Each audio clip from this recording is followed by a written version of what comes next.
64 degrees at 8 o'clock. It's Tuesday, September 11th. I'm Lee Harris. Here's what's happening. It's primary day and the polls are open. You couldn't live within or visit New York without getting a tour of the tower. And if you were really intrepid, you might actually go to the roof. Stay where you are.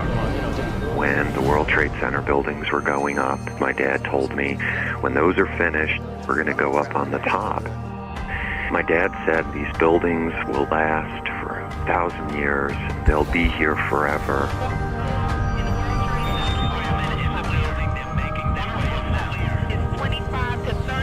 It was a terrific place to work. And on a clear day, you could see the curvature of the earth. I said, no, it's not possible. It's not possible that my life is going to end this way. I'm Christy. I'm going to be helping you out today, so. It was really, every fiber in your body is screaming. It's like, you gotta get out of here. You gotta get out of here. They're all notified. Fire department, ambulance service, police. They're all notified.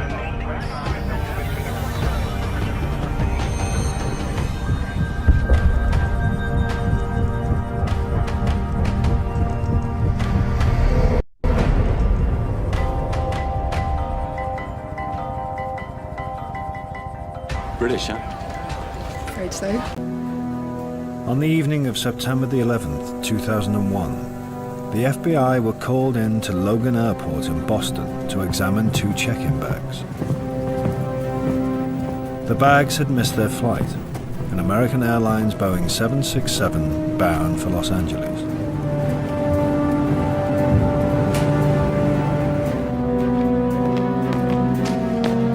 The owner of the luggage was Mohammed Atta, a ringleader in that day's terrible events.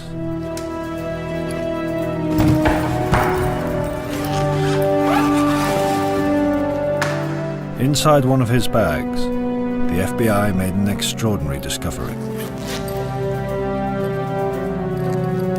Along with flight training videos and a small copy of the Quran, they found a 5-page document, handwritten in Arabic. It was a kind of hijacker's manual and contained a justification for the attack, written by those who orchestrated it. Purify your soul from all unclean things. Completely forget something called this world. Afterwards begins the happy life. Among the hijacker's victims on that bright, warm September morning were the passengers and crew of American Airlines Flight 11. The first of the 4 planes to crash that day.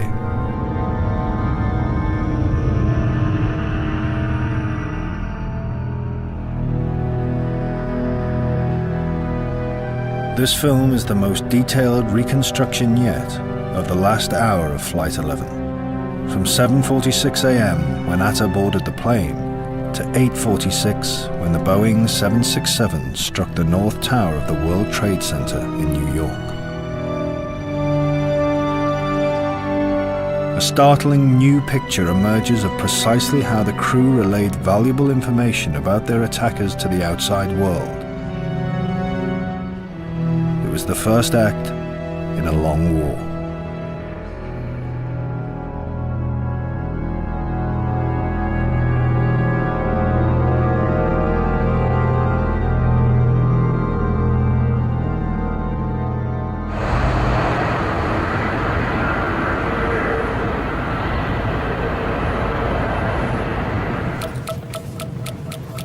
With just a few passengers still to board, Flight 11 is 13 minutes away from takeoff.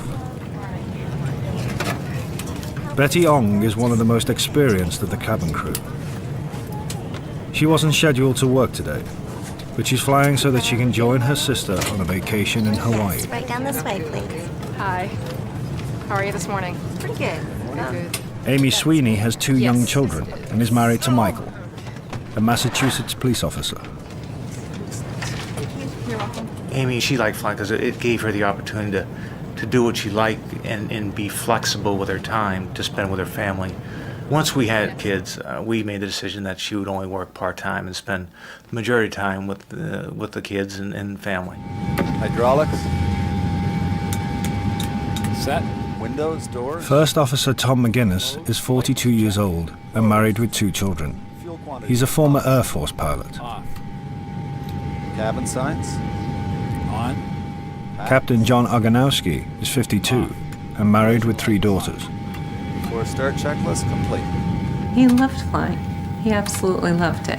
He was a very experienced pilot. He had 23 years with American Airlines and 7 years in the Air Force. And he was just a man who was very, very skilled in anything with mechanics. He just had a knack for it.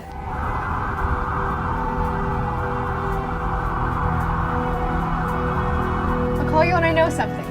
I love you. This morning, 25-year-old Patricia Massari and her husband Lewis have just discovered that they may be expecting their first child. She commutes from their small apartment in Queens to her office at an insurance company based on the 98th floor of the World Trade Center.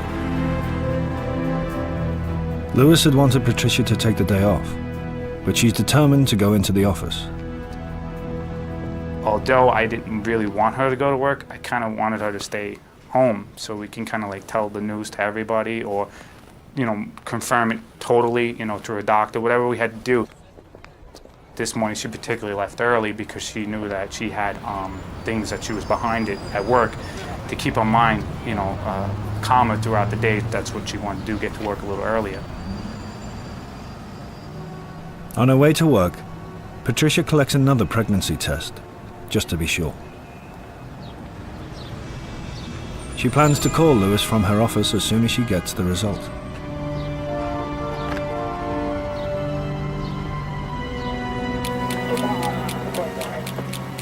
Boston Air Traffic Control Center manages some of the busiest air traffic control lanes in the world. But the job's a little easier when the weather and visibility are as good as they are today. Northwest 453, speed Mach 80 or greater. In 12 minutes, Flight 11 will take off into the Boston controller's airspace.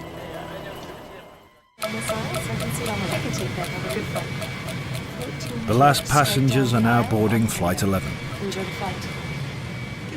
Karen Martin, the flight's purser, and Bobby Arestegui will share duties in the first-class cabin.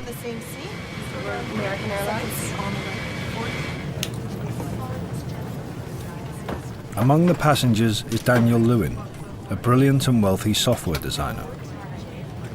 He grew up in America, but moved to Israel with his family when he was 14. By his early 20s, he became a captain in Israel's elite counter-terrorism force. Champagne orange juice, sir? Champagne. There you go. He is seated directly in front of one of the hijackers, Satam El-Sakami. Grade cross here on the left-hand side. Good morning.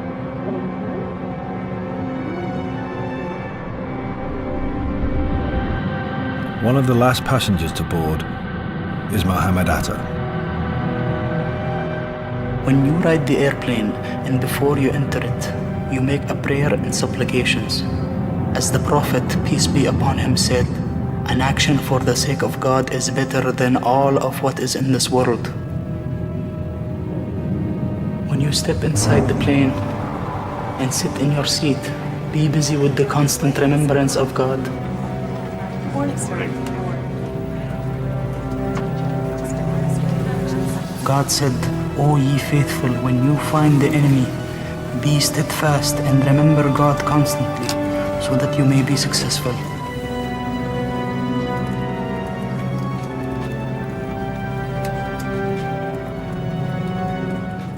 With the arrival of Atta and Abdulaziz Al-Amari, all 5 hijackers are now in position.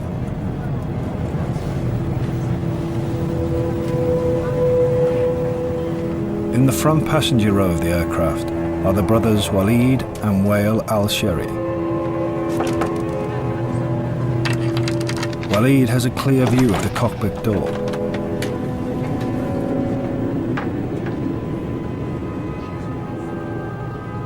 This was a military mission that they were on. They had done their homework, they had gathered enough intelligence, they had done enough test flights. Everything that they did was specifically tailored to accommodate their objectives. Seating arrangements are crucial. We had the Al-Shehri brothers sitting at the very front row, left to the primary aisle.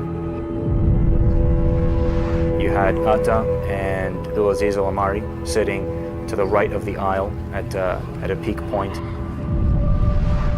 And then you had Al-Sakami sitting again to the left of the aisle, further back.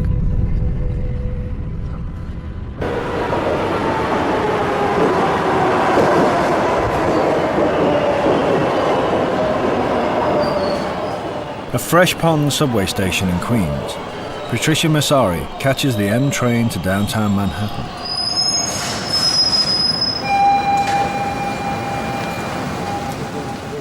Her journey will take her through the suburban sprawl of Queens and then underground towards New York's financial hub around Wall Street. American 11 cleared to push and start, tail north. When the aircraft moves, even slightly, say the supplication of travel, because you are traveling to Almighty God, so be attentive on this journey.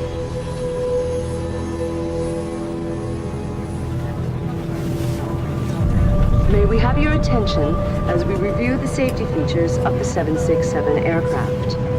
To fasten seatbelts, insert the metal clip into the buckle. It's likely that flight attendants have some kind of contact with one or more of the hijackers.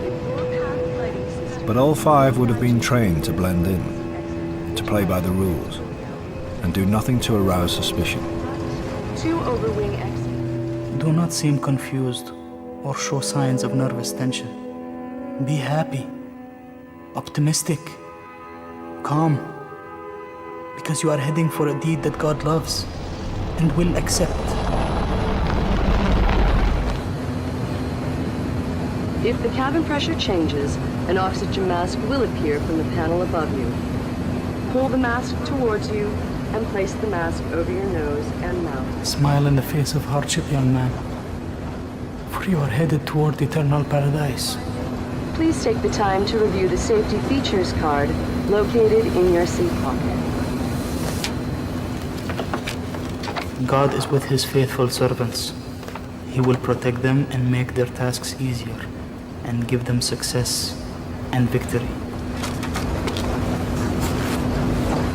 Say this supplication. O Lord, block their vision from in front of them so that they may not see.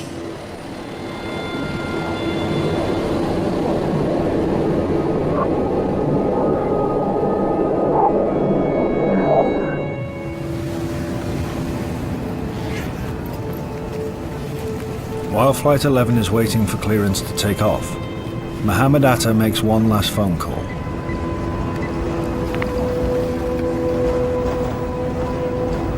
Assalamu alaikum. Assalamu alaikum.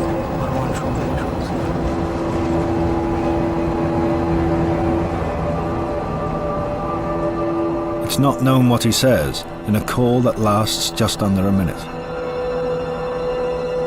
But it is known that he calls Marwan Al-Shahi, the hijack leader on board United Airlines Flight 175, which is taxiing just a few hundred meters away.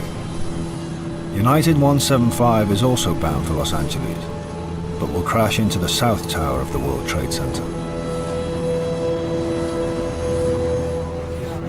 Atta and Al-Shahi became close friends during the planning of the attacks, and may be saying goodbye to one another. But they may also be confirming that the assault on the Twin Towers is on.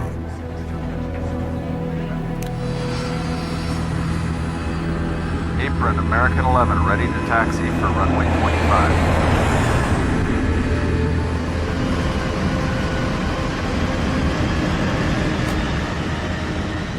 What could drive Atta and the other hijackers to plan and execute such a cold-blooded attack? And what could possibly justify it? The answer to both questions lies not in Islam, but in a set of ancient beliefs practiced by only a tiny sect of radical Muslims. You have another subset, another, if you like, a fraction who call themselves Salafists. It's the Islam of our ancestors. Now, within Salafism, only a minority say that the way to implement it is by force, by violence. These are the jihadists. Jihadists see themselves as holy warriors, and they view any act of indiscriminate murder as justified, so long as God's name is invoked. That would have possibly crashed no matter who was on the plane. They were on that mission, and the hijackers represent an aberration within Islam, an extremist interpretation of Salafist doctrine, and they unfortunately were manipulated and harnessed, trained to be weapons. All the passengers on the plane were devout Muslims. It did not matter at all. Muslims do not matter. What matters is their ideology, their conception of what is right. And right in this case is basically what is dictated to them. American 11 Heavy, winds 100 at 10 knots, cleared for takeoff, runway 09. Roger, Tower, American 11 cleared for takeoff, runway 09.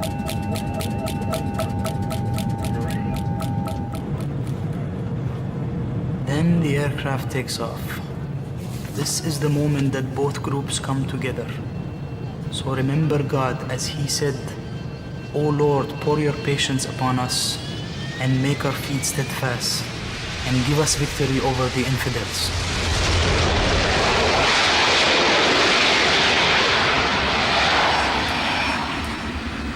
Pray for yourself and all your brothers that they may be victorious and hit their targets. Ask God to grant you martyrdom facing the enemy, not running away from it, and for Him to grant you patience and the feeling that anything happens to you is for Him.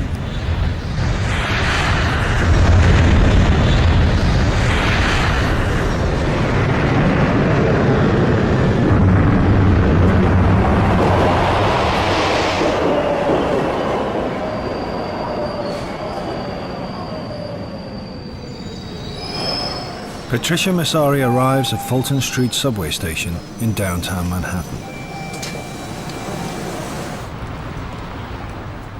It's a 5-minute walk from here to her office at the World Trade Center. She gets off at Fulton Street and then walks up on the street level and then walks to the building itself and then goes up to the 98th floor. She loved the company, she loved the people she was with. She makes friends with anybody, so it was just like, it was her life, you know. She would always tell me the stories, and I find it interesting when she would get home from work, when she would tell me how her day was at work. Patricia grabs her regular breakfast, probably a bagel and black coffee.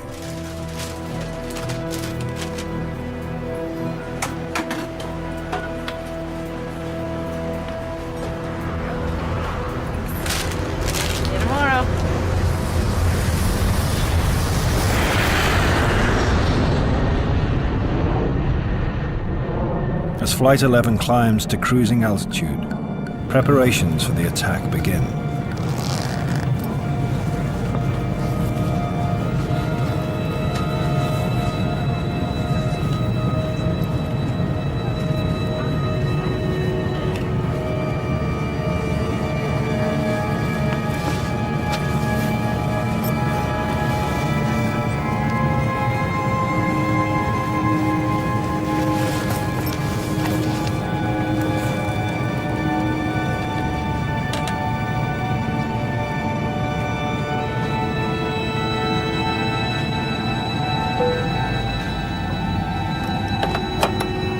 Ladies and gentlemen, the captain has now switched off the seatbelt signs. However, we do advise that when you are not moving The weapons smuggled on board by the terrorists include knives, possibly small domestic tools with retractable blades, known as box cutters.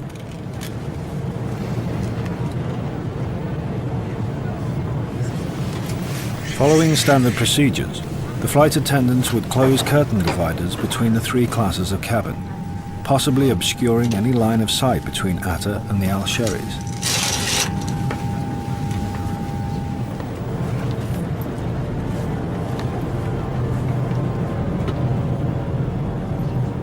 With the attack just minutes away, Atta may be directing the hijackers to get ready, physically and psychologically, to pass beyond the point of no return. Bismillah Rahman Rahim.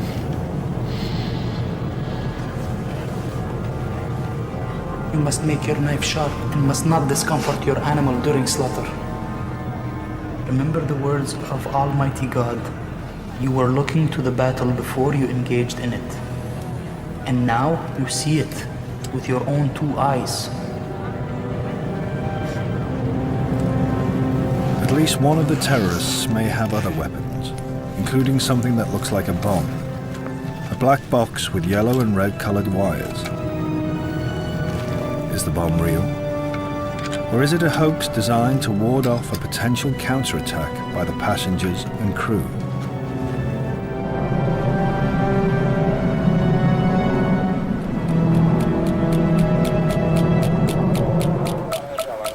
Maintain Mach 80 or greater. Boston Center, good morning. American 11 wind cube passing through 190 for 230. American 11 Heavy, Boston Center. Roger, climb and maintain flight level 280. Flight level 280, American 11. As Flight 11 continues to climb, the pilots would still be wearing their seat harnesses in a noisy cockpit.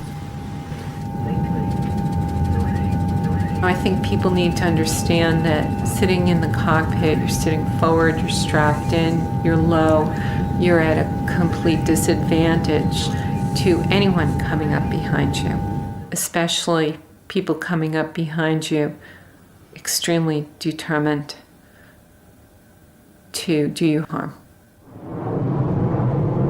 American 11 Heavy, climb maintain flight level 290. Flight level 290, American 11.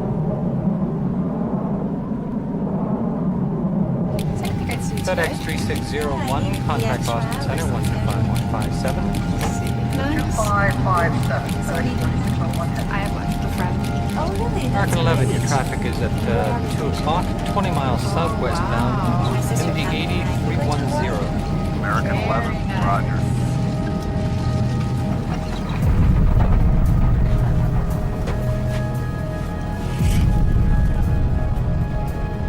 Confrontation begins. Strike like champions who do not want to go back to this world.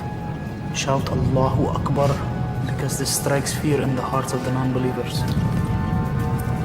Allahu Akbar! Allahu Akbar!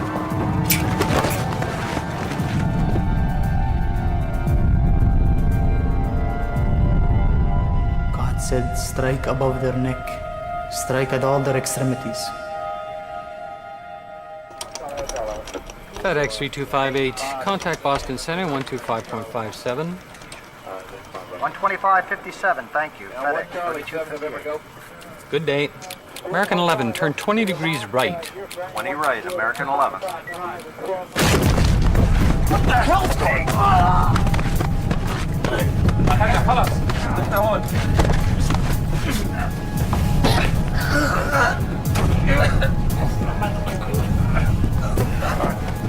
The pilots are either killed instantly or removed from effective control of the plane.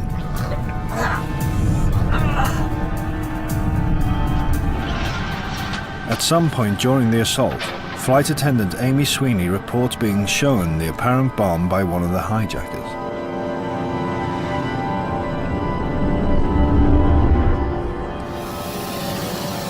A mace or mustard gas is sprayed into the forward passenger cabins.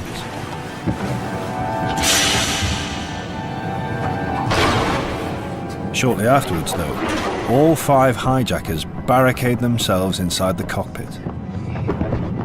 No one else on the plane will see or hear from them again.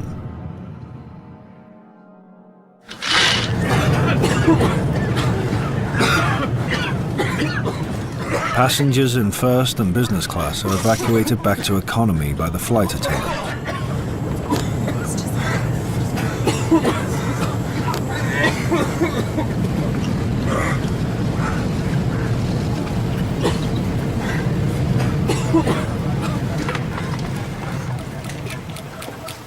American 11 Heavy, now climb maintain flight level 350. All units, this is 7 November Golf, by unit Alpha Echo.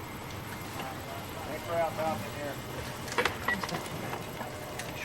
American 11, climb maintain flight 350.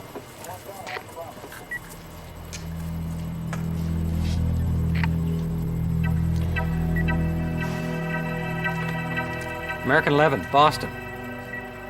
Losing radio contact with an aircraft is a rare event, and is usually the result of equipment failures.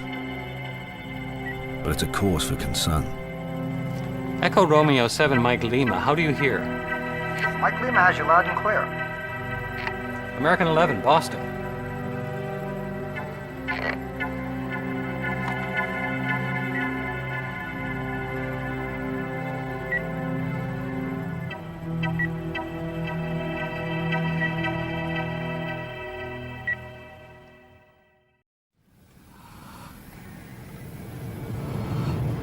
On Flight 11, Karen Martin and Bobby Arestegui are being treated for their injuries in or near the first-class galley. They are likely to have been the first victims of 9/11. I think that the flight attendants that were attacked first, no questions about it. The hijackers decided to take action. They were going to implement speed, surprise, and violence of action right away. They were going to make their point as to who they are and why they're there, and so no one can mess with them. Unfortunately for the passengers and crew of Flight 11, Daniel Lewin had been stabbed by the hijacker seated directly behind him. Lewin was the best equipped of anyone on the plane to try and repel the assault. But the ex-Israeli commando is now severely injured with a wound to the throat. The passenger, Daniel Lewin, I think, was attacked for one of two reasons. Al-Suqami was sitting right behind him, and it just could have been that Daniel Lewin was right in reach and in range of any one of the terrorists that decided to use him as an example for the other passengers, or Daniel Lewin decided to take action and intervene.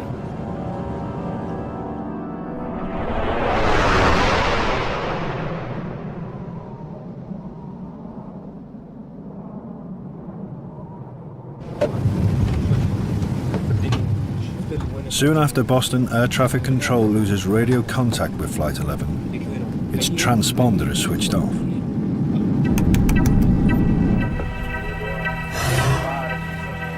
Flight 11 is no longer transmitting information about its identity or altitude. All that remains is a radar signature showing the aircraft's location. American 11, the American on the frequency. How do you hear me?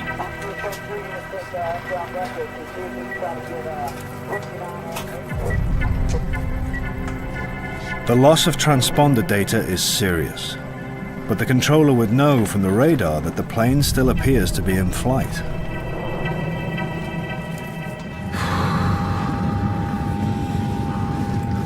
If everything goes well, every one of you should pat the other on the shoulder in confidence. Remind your brothers that this act is for Almighty God, or they should sing songs to boost their morale as the pious first generations did in the throes of battle. Allahu Akbar. Allahu Akbar. Bismillah ar-Rahman ar-Rahim. With the autopilot now switched off, the aircraft is in the complete control of Atta and the other four hijackers.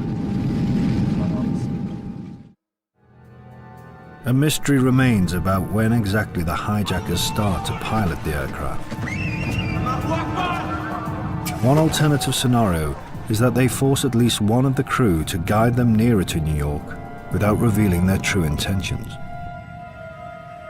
If I had to speculate, I would guess that the cockpit crew were in charge of the aircraft at least to lower New York, to the beginning of the Hudson River.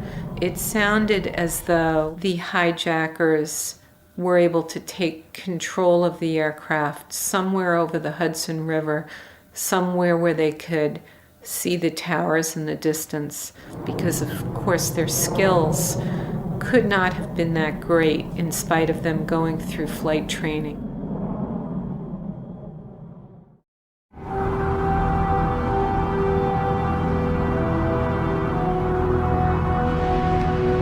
Patricia Messari arrives at the World Trade Center Plaza.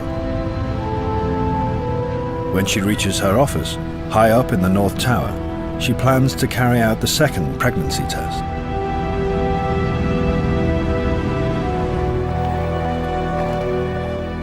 After that, she hopes she can catch up with a heavy workload.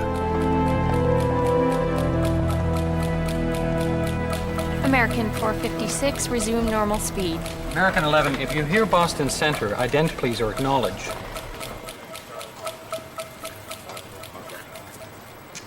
American 11, American 11, Boston.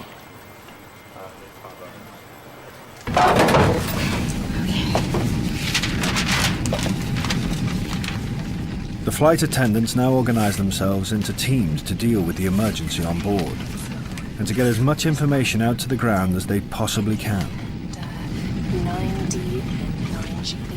They gather details from paperwork and from each other about who exactly the attackers were.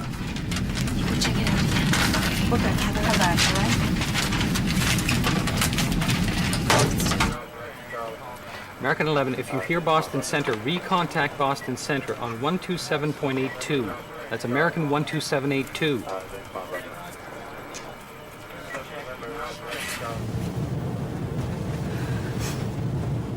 After all that's happened, the flight attendants make repeated attempts to contact the cockpit. Excuse me, what the hell is going on here? It's just a medical emergency. But the mace in the forward cabin makes it difficult to breathe.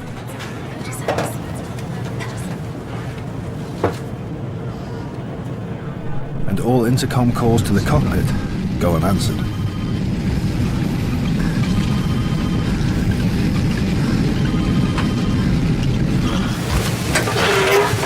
Betty Ong attempts her first call to the ground. She dials American Airlines main reservations number. Initially, she'll be plagued by what seems to be a poor connection and a series of misunderstandings.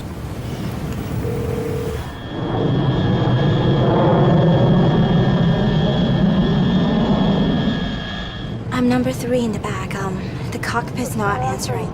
Somebody's stabbed in business and I think there's mates that we can't breathe. I don't know. I think we're getting hijacked. Which flight are you on?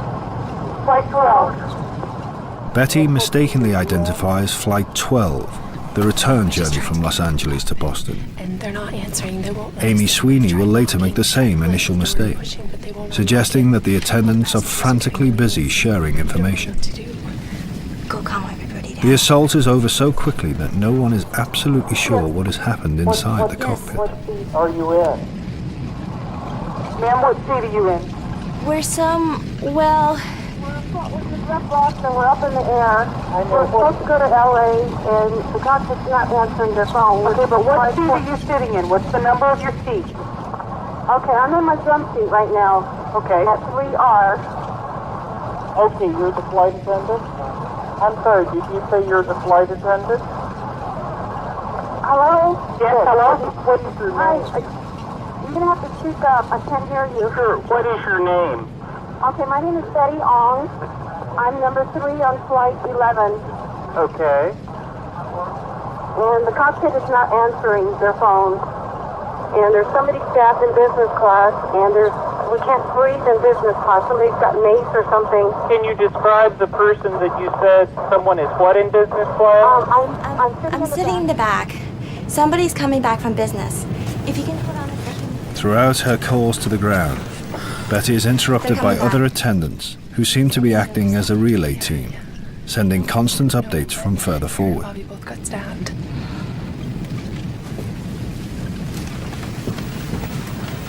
Amy Sweeney makes one more attempt to contact the cockpit.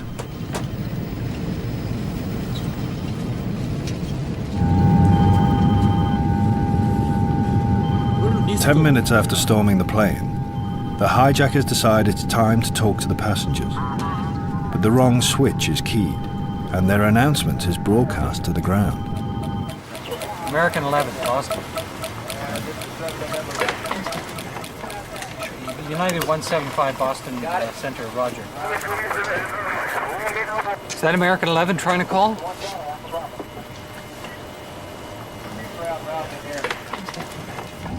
We have some planes. Just stay quiet and you'll be okay. You are turning to the airport. Initially, the controllers don't hear the phrase, "We have some planes." And who's trying to call me here? American 11, are you trying to call? They immediately ask for a playback of audio tape. Nobody move. Everything will be okay. If you try to make any move, you'll endanger yourself and the airplane. Just stay quiet.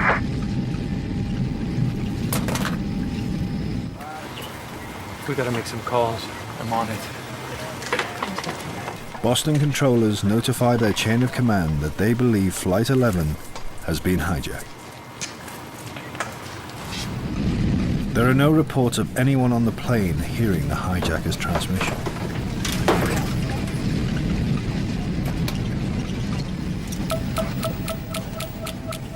Amy Sweeney heads towards one of the backseat airphones. These require credit cards, and it's possible that she borrows a card from a nearby passenger. There is no record of a charge to Amy's or Betty's credit card accounts.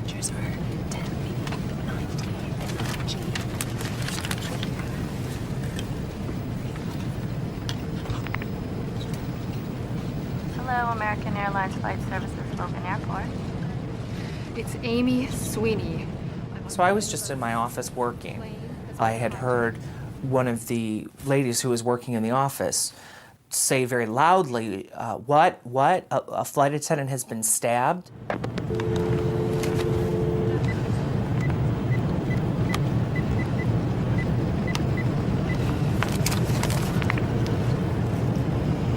Hello, American Airlines Flight Services, Logan.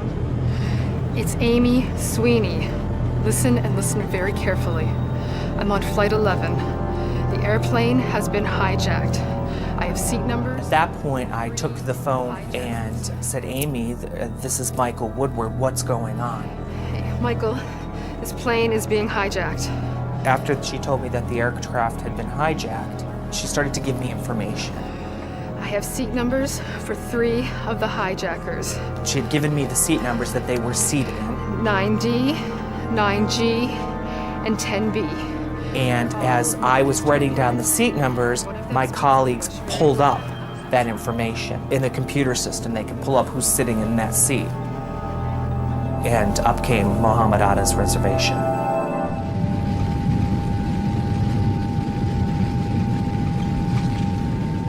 Good weather today. By now, United Airlines Flight 175 is airborne. The 5 hijackers on board have yet to make their move.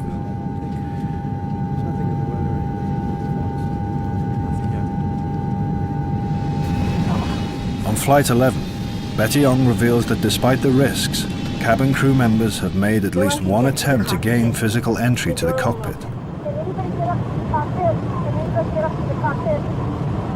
I think the guys are up there. They might have gone their way up there or something. Nobody can call the cockpit. We can't even get inside. Betty and Amy Sweeney now work closely together to report the details of the hijack to the ground. Amy and Betty were trying to relay information, so as I was talking to her, she would, ask Betty, did you see this? Or, so they were kind of working in tandem to get the information out. It's now clear that while the hijackers are in control of the cockpit, the flight attendants are in full control of the passenger cabins. I think the thing that you might have been most impressed with was their calmness. That they were relaying information as quickly and as thoroughly as possible.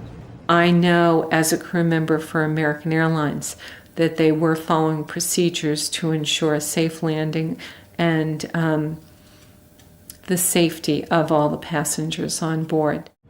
It's just a medical emergency, ma'am. And Until September the 11th, 2001, cabin crews were trained in the event of a hijacking to maintain calm among the passengers. emergency, so everything's going to be just fine. The flight attendants use a cover story that this is all just a medical emergency. It's possible that the passengers evacuated from First and Business who witnessed the attack go along with this in order to prevent the spread of panic. I don't know. Amy Sweeney tells Michael Woodward that the cabin crew's efforts seem to be working. Wait. What she did say, though, was that everybody in the coach cabin was very calm. They had no idea, the folks in coach, that the aircraft was being hijacked by these people. All right. In the background, there wasn't screaming, there wasn't, it was very calm. Calm meaning there wasn't a commotion, there wasn't noise. I mean, obviously, she was concerned. Until now, Flight 11 has been drifting on a northwesterly path, but the hijackers now execute a dangerously sharp 100-degree left turn.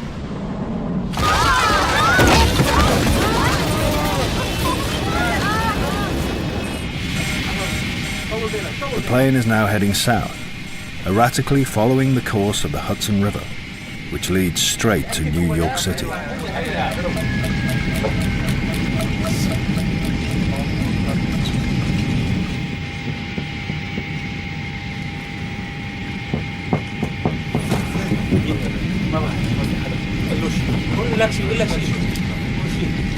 Nobody move, please. We're going back to the airport. Don't try to make any stupid moves. The transmission is picked up not just by air traffic controllers, but by United 175, which will be hijacked in 6 minutes.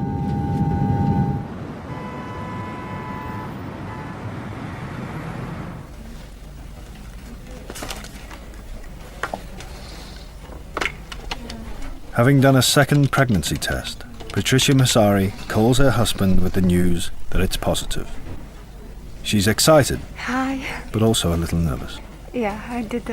She always called when I was home on my day off to let me know that she was at work. So, around 8:40, the first words out of her mouth was her usual self, which I kind of felt better about. She was questioning me, what are we going to do about this? Because she wanted to make sure that this is real, because she didn't believe it. It's just overwhelming, to her and overwhelming to me.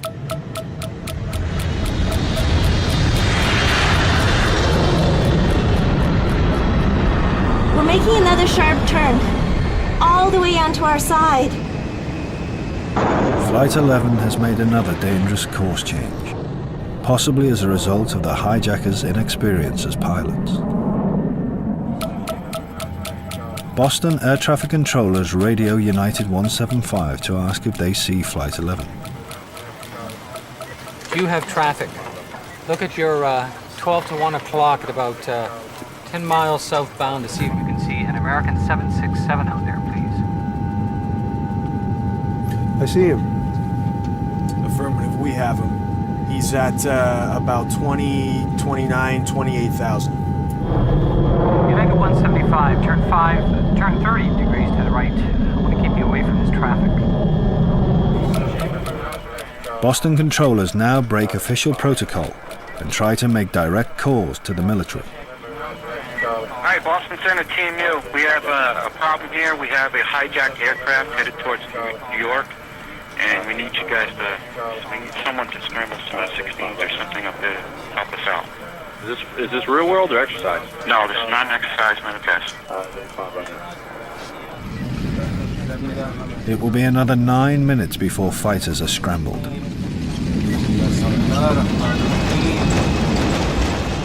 On this cloudless morning, the Twin Towers will now be clearly in sight. Betty Ong and Amy Sweeney both report to the ground that the aircraft is being thrown around violently. The hijackers execute yet another terrifying maneuver, a steep and barely controlled dive.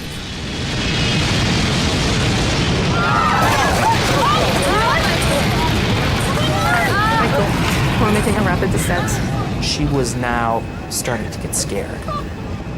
For flight attendants to use those terms, rapid, it means it's quick, it's fast, something's going on. You know, they're used to, you know, tons of turbulence and, you know, bumpy flights and all of that, but she was really, really nervous at this point. 9256, altimeter 2992. Flight 11 has just passed into the airspace of New York traffic controllers. United 175 now reports the mysterious radio transmission it picked up earlier. New York, United 175 Heavy. United 175, go ahead. We figured we'd wait to go to your center. We heard a suspicious transmission on our departure out of Boston. Someone keyed the mic and said, "Everyone stay in your seats." Okay, I'll pass that along. It cut out. Ping's the 93 line. United 175 just came on my frequency, and he said he heard a suspicious transmission when they were leaving Boston. Everybody stay in your seats. That's what he heard as a suspicious transmission, just to let you know. This is the last voice transmission from United 175. The controller's attention, however, is firmly fixed on the hijacked Flight 11. Center, where do you place him in relation to 583 now? He's off about 9 o'clock at about 20 miles. Looks like he's heading southbound, but there's no transponder, no nothing, and no one's talking to him.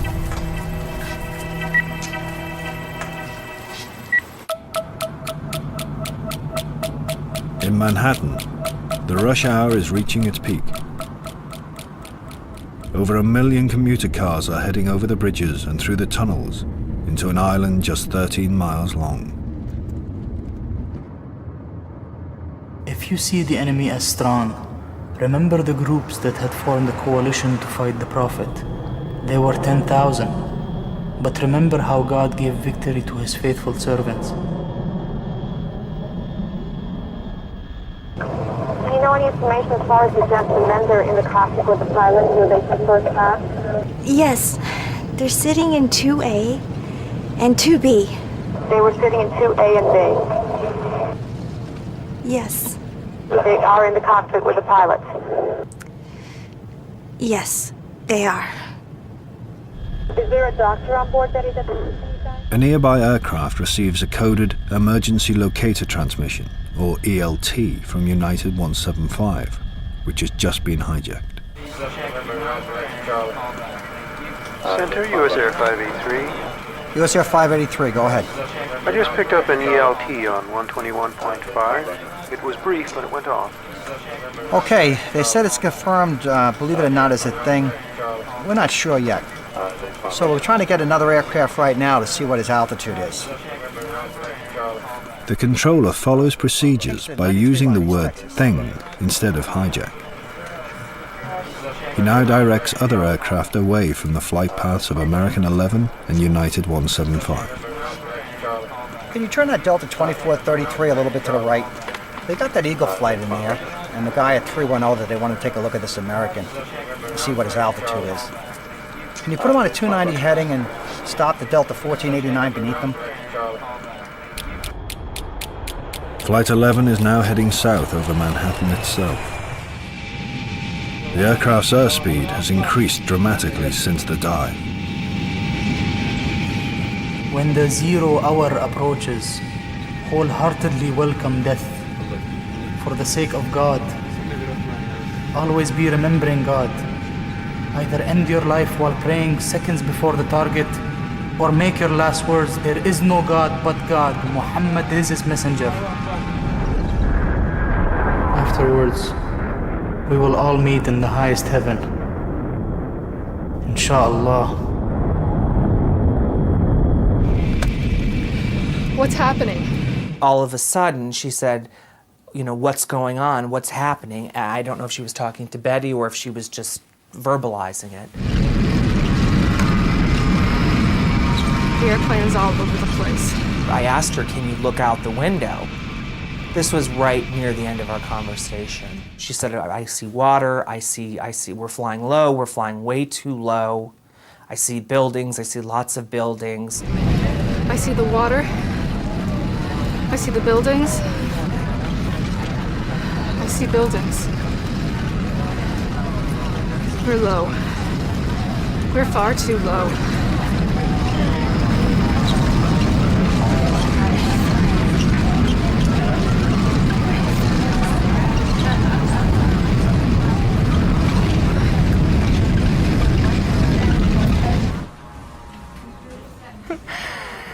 So, what do we do now? I don't know. I guess it starts to...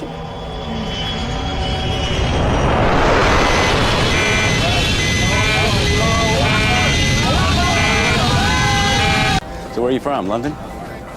I'm from the South Coast.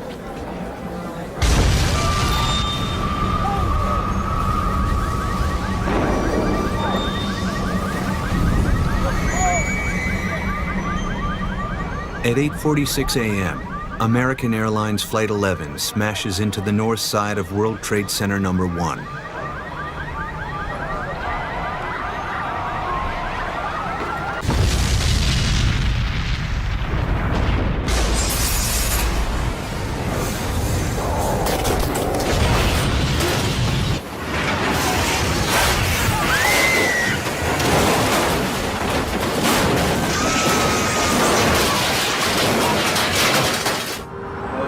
I heard the bang. I thought it was thunder or something. He goes, look outside. I looked outside. I said, holy it looks like a plane hit it or something. Billions of TV viewers around the world have a front row seat for the unfolding disaster. But people inside the Trade Center have no idea what's happened. Manager of construction Frank DiMartini and his wife Nicole are just 5 floors below the point of impact. What do you think it was? Frank? Responsible for rebuilding the Trade Center after the 1993 bomb attack, Frank knows the towers inside and out. Shouldn't we be getting out of here? Frank? Hey, do you know what happened? No idea. I'd say the building moved 10, maybe 12 feet. More like 20. What's it like out there? A lot of debris. People pretty shocked. Can they clear it? Yeah. Honey, find somewhere less smoky. Alan's office, maybe? Stay there till they find a way out. Mac, Pablo, and me, we're gonna check out the rest of the floor. Electric 1 to 12. You think the building's all right? Well, if the slip joint's held, yeah. Mac, get your gear. Right here. Frank was very well respected by everybody. He was very knowledgeable of the building. Try to persuade him to come down. He was... Please. Okay. Frank wanted to at Windows on the World, one of New York's most famous restaurants. Listen up, everybody. Everyone, listen up, everybody, please. Everyone, please, we've got to stay calm. Can you listen up? I am going to call the emergency services. They will be with us shortly, okay? Assistant manager Christine Olender is in charge of the conference center. Christine volunteered to come in and help get this setup organized, and that's why she was there early that day. It was very... Yes. Out there, thank you. New Jersey, manager of the World Trade Center. Trying to get up to you. Stairwell's all blocked, man. 2 or 3 minutes, find out what directions you should try to get out. Our guests are scared. Stairways A, B, and C blocked off and smoke. Yes. Okay, dear, go back in 2 minutes. Okay. You're on the air right now. Go ahead. What can you tell us? The first alarm is called in just 12 seconds after impact. People are in shock, and yet no one can possibly imagine the scope of the disaster only beginning to unfold in Lower Manhattan. At the moment of impact, 6 floors are destroyed, hundreds are killed, and nearly 10,000 gallons of jet fuel dump into the gaping hole between the 93rd and 99th floors. The fate of everyone in the building will be decided in the next hour and 42 minutes. Toxic smoke quickly spreads through the 11 levels above the crash. On the 106th floor, financial managers have begun arriving for a conference at Windows on the World, one of New York's most famous restaurants. Frank was very well respected by everybody. He was very knowledgeable of the building. Try to persuade him to come down. He was in love with the Trade Center. Please. Okay. Frank wanted to make sure that everybody on the floor is out completely, nobody on the floor. Christine volunteered to come in and help get this setup organized, and that's why she was there early that day. It It was very typical of Christine to do that. She wasn't asked and she wasn't told. She just knew that it was something that would help.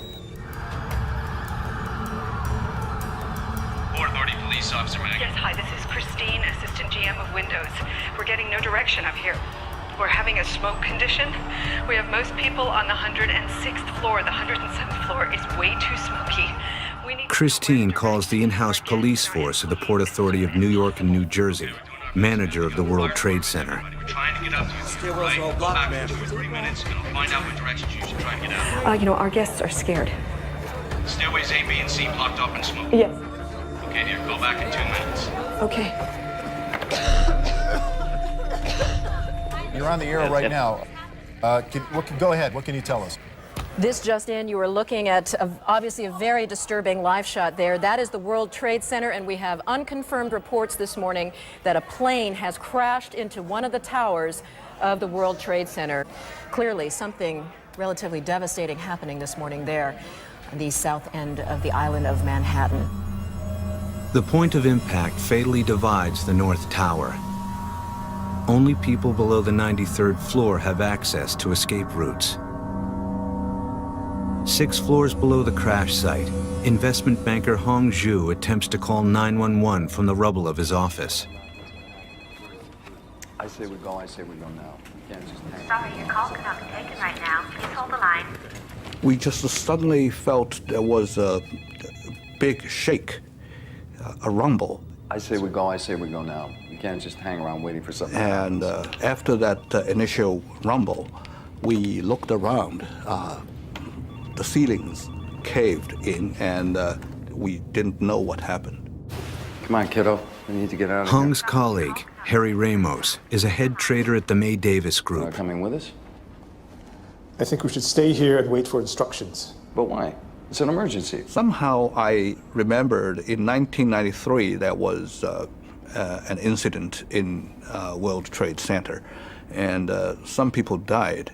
Not because of the bomb, but because they were stepped upon exiting the building. Hong, the building just moved 10 feet. It's not safe. Folks, come on, gotta go. No, I'm staying. People, and good luck. And you too. Sorry, your call cannot be taken right now. Please hold the line. In the first minutes after the crash, New York's 911 system is overwhelmed with thousands of calls.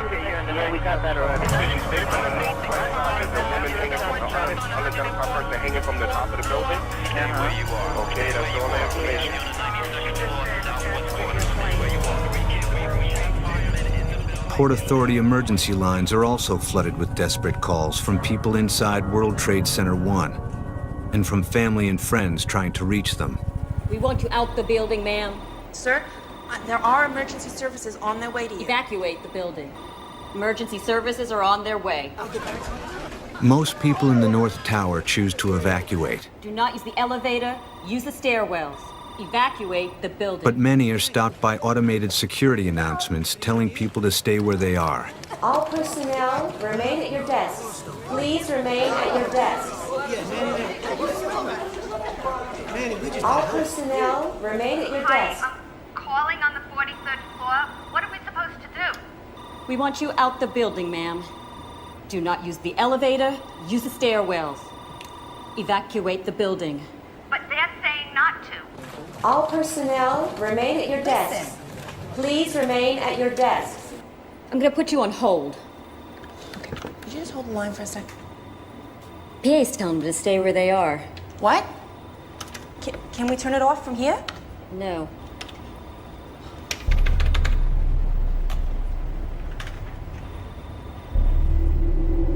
With the plane's impact, the building's vital systems begin to fail. Ceilings buckle, water lines are cut, and doors are wedged shut inside their frames.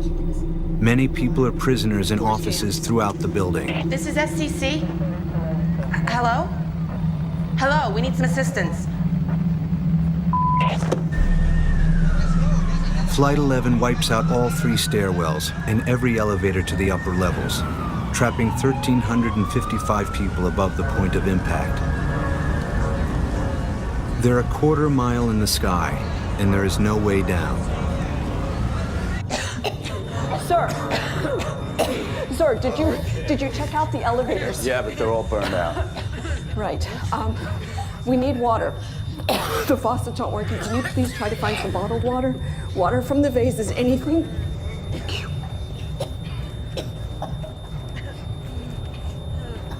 Hello, CAPD. Hi, this is Christine calling from the North Tower of the World Trade Center. We need help. What is your situation, Christine? Right now, we need a safe haven. Can you direct us to a certain quadrant? Hi, ma'am. I have to get on the radio as soon as possible. As soon as humanly possible. The people are asking whether they can break the windows. They can't breathe. Can we break the windows? No, for the moment, do not break the windows. So what do we do? I had appointed Christine as the fire warden, and so she took it very seriously, and so I know that she did exactly what was expected of her on that morning.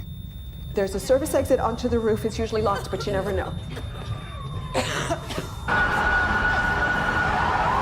watched it. I seen it.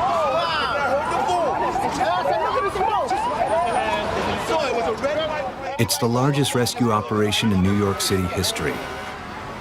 Within minutes, more than 1,000 first responders are on the scene. Once we turned the corner onto Canal Street, what we saw was a nightmare. So I was looking at 20 floors of fire, which translated into 20 acres of fire. And I'm thinking to myself, how are we going to deal with this?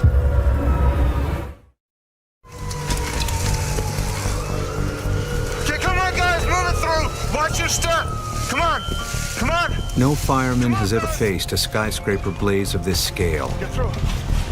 All they can do is let the fire burn itself out. Your tools down, fellas. This is strictly a rescue operation. Jay Jonas is captain of Ladder Company 6. Okay, check your packs. One of the firemen from Rescue 1 said what we were all thinking.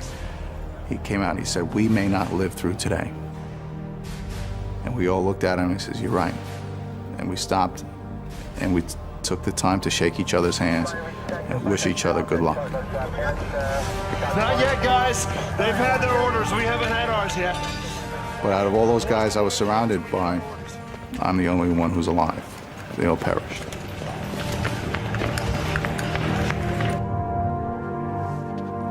Just 6 floors below the point of impact, Hong Zhu is still trying to get through to a 911 operator.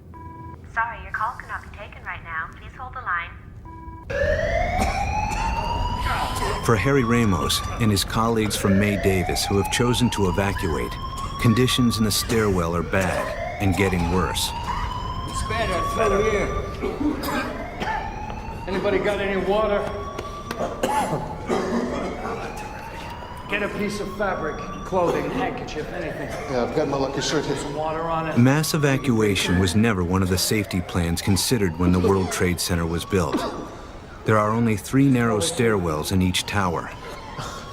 Let's go find a stairwell. I don't trust the elevators. Everybody okay back there? The stairwells weren't designed to move thousands of people out of the building quickly. They aren't even continuous. When machinery rooms and elevator shafts get in the way, people racing down must exit at the bottom of one set of stairs, then cross the building to find the top of another. But only on certain floors. 3 out of every 4 are locked. What do you think, guys? Try another one? Yeah, I say we go back to the sky lobby. Maybe take an elevator if it's working, if not, find another stairwell. Is everybody cool with that? Okay, let's go. There are 99 elevators in each tower, both express and locals like the subway. Port Authority employees Jan Dempscher and Al Smith find themselves in another World Trade Center nightmare. Trapped in a Twin Towers elevator. What happened? We dropped a few floors. 5, maybe 10. Yeah? So what do we do now? Anybody got any ideas? We call for help. Ladies and gentlemen, this is the Port Authority. We have a large explosion in the building. And finally, a voice came over the intercom, not the recording that it normally gives. A voice came over and said, "We have had a large explosion in the building." Port Authority. We have a large explosion in the building. And that was it. And there was no more. and boom, the line of dead. Tell them to get us out of here. You're gonna send someone to help us get out of here? We have some problems, I think. And we never speak again with the man on an intercom. When you're inside, you're still like a cat in a cage. I don't have any clue what's happened outside elevator or in the building. I said, we have to make a decision. Nobody gonna come and help us. We blocked the doors with wet Kleenex, and that sucks up some of the smoke. The trapped Port Authority operators now have an emergency in their office as well. Yeah. But we still can't get out. Thanks.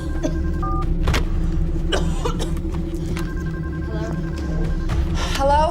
Hi, this is Melanie. I'm with the conference. We're trying to get up onto the roof, but we can't. I see. Where exactly are you? I'm not sure what number the door won't open. Yeah, you need a swipe card. Can you open it from down there? I'm sorry, we're unable to do that from here. So what are we going to do? I'm afraid you're gonna have to find a way down. We've tried, but we can't. Well, then you're gonna have to wait for the emergency services to come to you. I'm sorry. I see.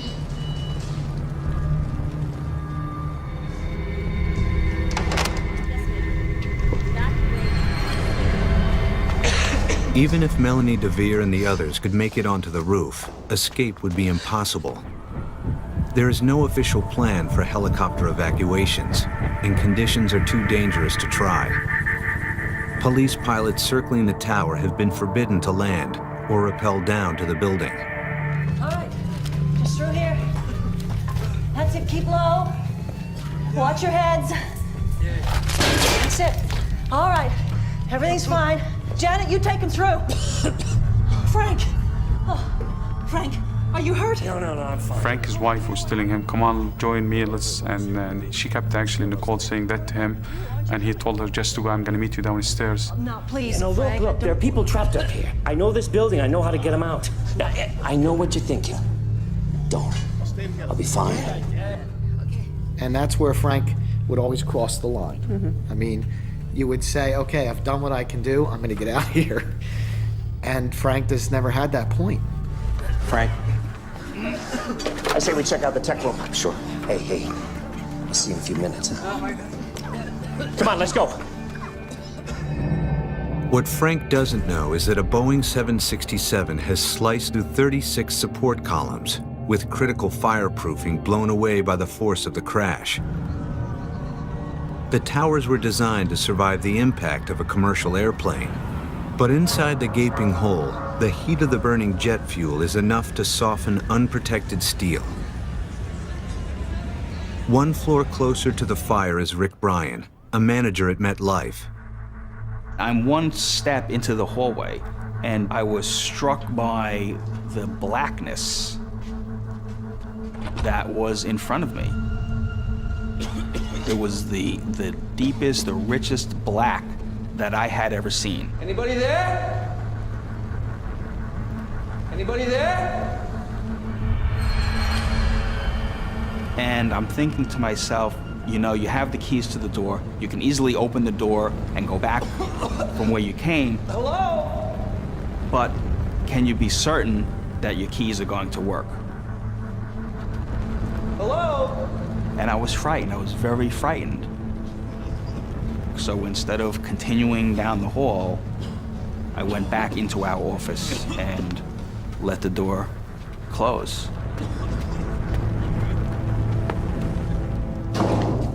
And it was actually our two coworkers on the other side down that hallway that ended up dying on that day. And I often think now, perhaps I should have continued down that hallway. Elevator 41 is a shuttle from the Sky Lobby on 44, stopping only on floors 67 through 74. I wouldn't say panic, I would say people was beginning to, I know I was beginning to get a little edgy. Because the shuttle doesn't stop on the 50th floor, they'll have to dig their own door through 3 inches of sheetrock. Oh, so what do we do now? We make coal. But it's concrete. No, it's not. It's sheetrock. Hey, he's right. It's sheetrock. It's plasterboard.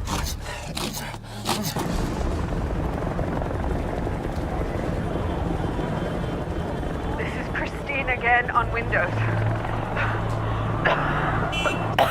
We have to have air.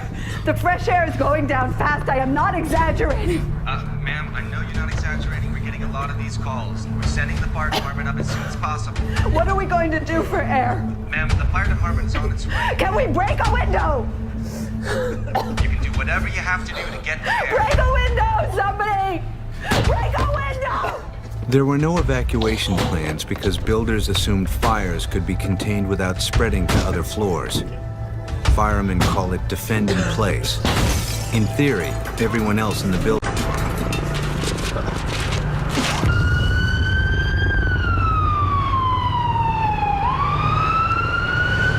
Where are you going? We're not going to get out of here, you know that, don't you? No, help is on its way. We just have to wait. Nobody's coming. It's just us. No! Don't!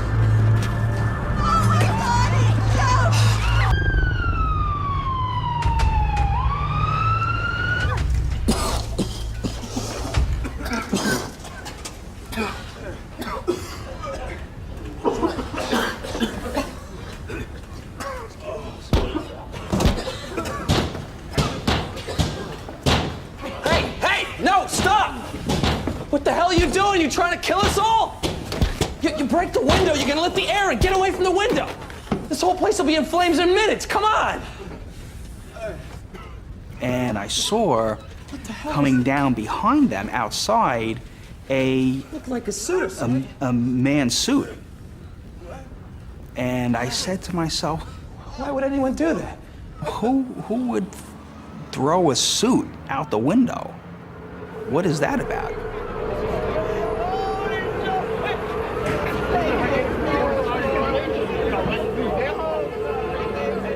In all, more than 100 people jump or fall from the upper floors of the North Tower. Christine Olander makes 4 calls to the Port Authority for help. After that, nobody from Windows on the World is heard from again. We went to her apartment and that. Her answering machine was just full with messages. No more could be. That friends were calling her because my son listened to the end. And that answering machine we brought home, that I have it. Just 130 feet from the disaster in the North Tower.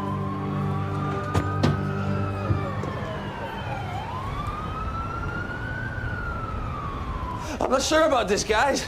We got no choice. Within short order, it became clear that we had to leave because the smoke was getting frightening.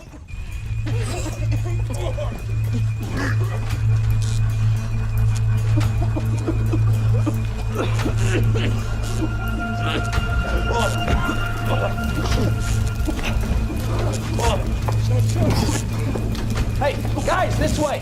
Follow me. The smoke was so thick and so black, and I could not see. And as I'm walking down the hall through this blackness, I'm thinking to myself, well, you're going to die of suffocation, of smoke inhalation. How many breaths do you need to take of smoke-filled air before you actually pass out? Is it measured in the number of breaths, or is it measured in a number of minutes? Is there a period of time when you're breathing in smoke that you can feel yourself being overcome, or does it happen instantaneously? I did not know. And I was annoyed at myself for not knowing. Let's try this way, huh? That's right. Yes, sir. You have a 2:30 followed by 415. In this confined area with the door closed now, it actually seemed quite safe. Well, I'll see what I can do, but we're having a bit of problems with the phone. When they came in, I was surprised that they were there. Well, we have a situation here. I'm sorry. Do you have a fire extinguisher? On the wall above the cupboard. Thanks. And then I was even more surprised that they had just come out of an office that was on fire. Thanks. Yes, sir?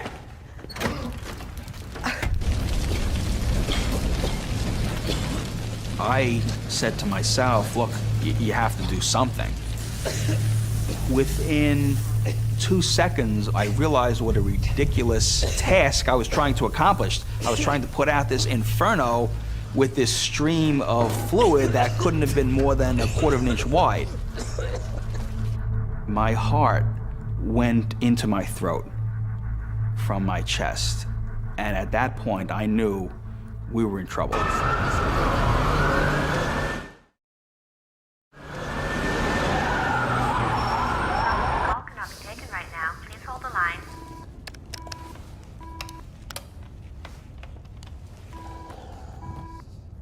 Sorry, your call cannot be taken right now. Please hold the line.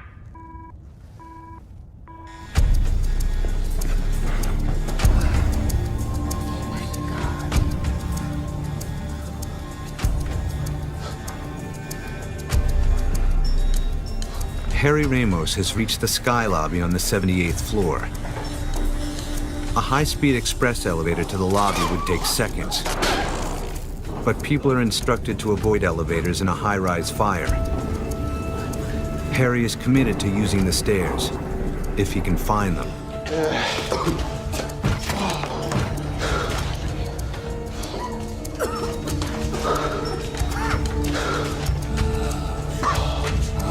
Okay, last one. I'm feeling lucky. I knew I was feeling lucky. Come on, we'll be out of here in no time. Sorry, your call cannot be taken right now.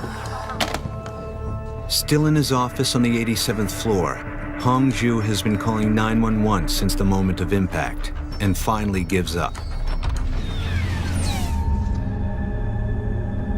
While nearly everyone in the building is trying to get down, Port Authority engineers Frank DiMartini, Pablo Ortez, and Mac Hanna are going up. This way, down there. I gotta call my sister. Sure. Good morning, CDM. Diane speaking. Yeah, Diana, it's Frank. Is Nina there? No, Frank. I need you to get a message to her. Sure. There's been another explosion at the World Trade Center. I need you to find her right away and tell her that me and Nicole are fine. I don't want her to hear about it on the radio. Well, sure, of course. What about you? Are you okay? Yeah, I'm fine. Listen, I gotta go. Thanks, Diana. This way, Dan. Hey, let's keep moving, huh? This way. Come on, right through here. That's it. Keep going.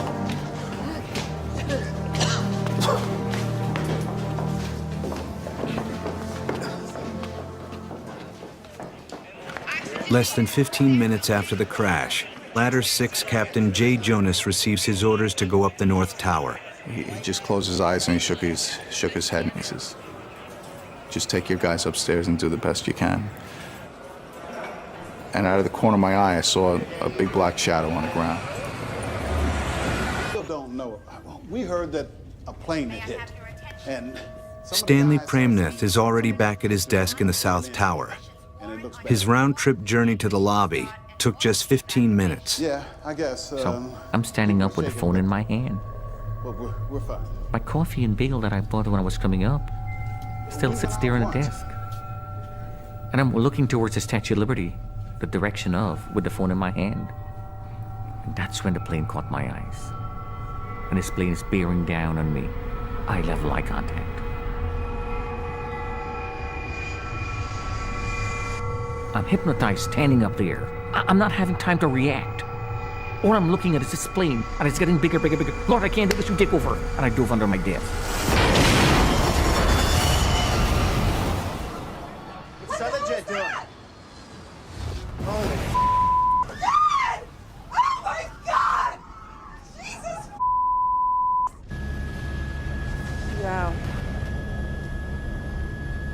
That apparently does look like it is in the other building at this point.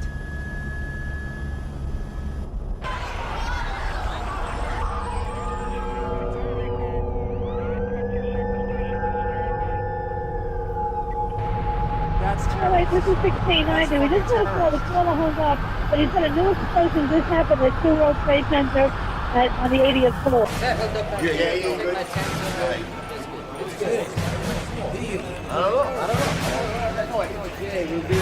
Okay, guys, here's the deal.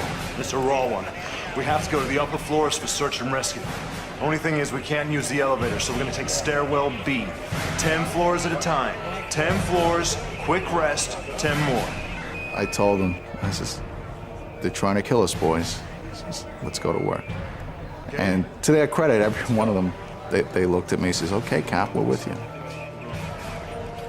There was thousands of people upstairs that needed our help, and that's where we had to go.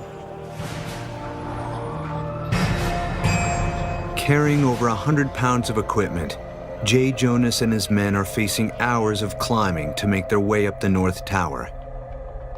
There are over 200 flights of stairs in each building. Even coming down by foot can take an hour or more.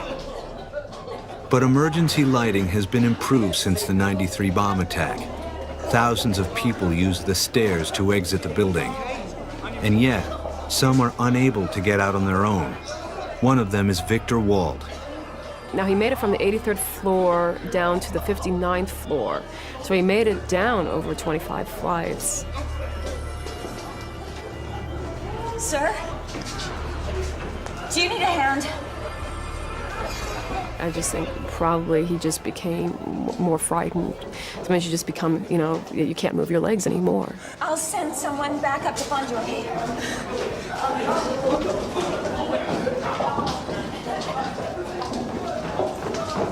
I'll just hold you back. Go on. No, Victor, you stay, I stay. I don't know why he was drawn to Victor. I have no idea why.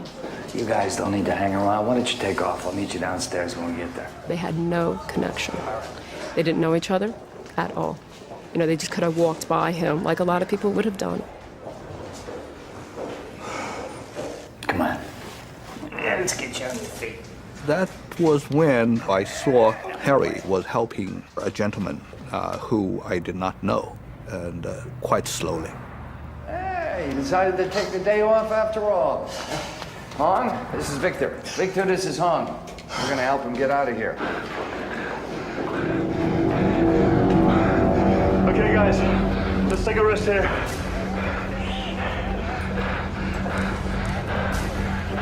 Drink some water. We're at war with somebody. I don't know who we're at war with, but we're at war with somebody. Check your packs. We leave again in 2. Not only the United States is a target, but, right where I'm standing is a major target. Now, is there going to be a 3rd plane? Is there going to be a 4th plane? We didn't know. What the hell is it going to be like up there? Guys, you ready? Okay, let's go. Are winning the battle of the sheetrock. Chip, right chip, right chip, right chip. Finally, after maybe 40 minutes or so, he got a hole about the size of a grapefruit. Sweet smell of fresh air. Yes, sir. Well, who'd have thought it, fella? World Trade Center, made out of sheetrock, huh? We need some help.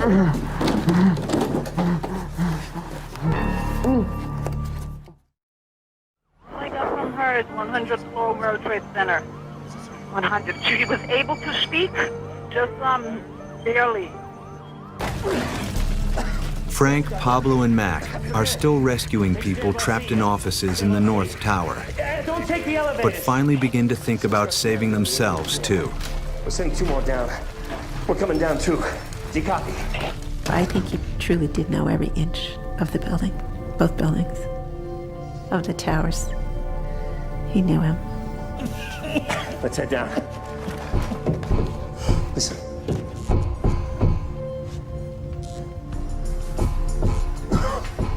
69. That's MetLife, right? Yeah. Let's go.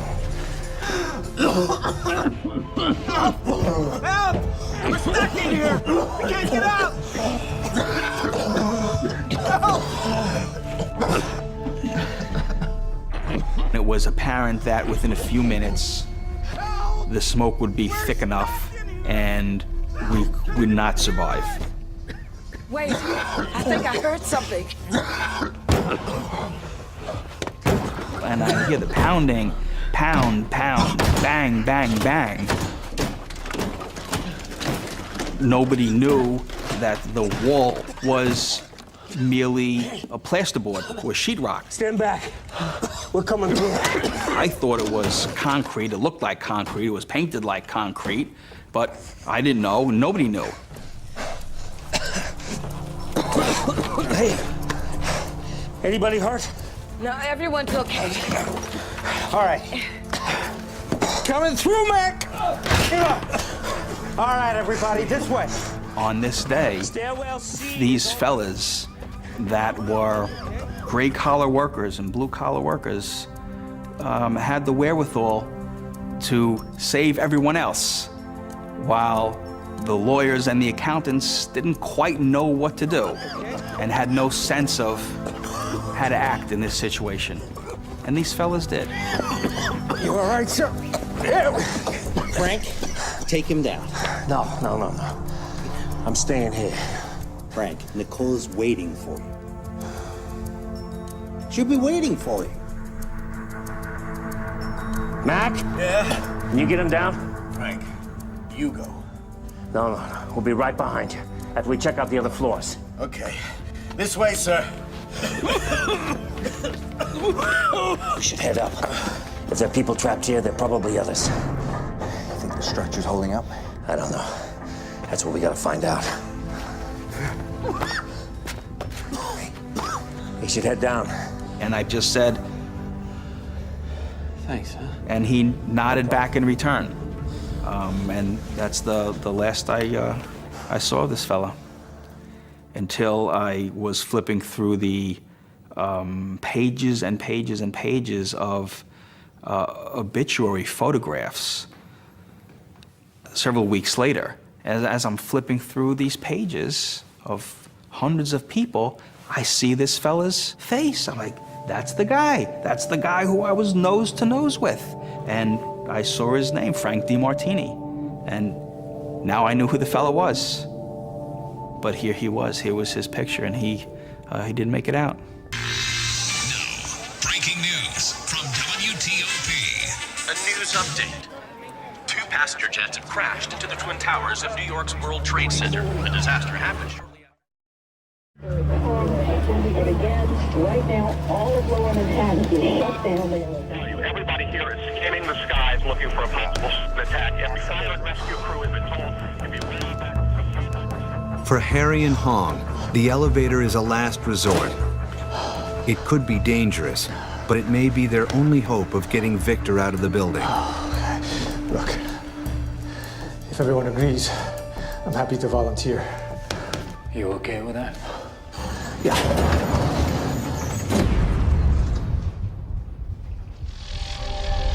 Harry and Victor are just 2 floors above elevator 41.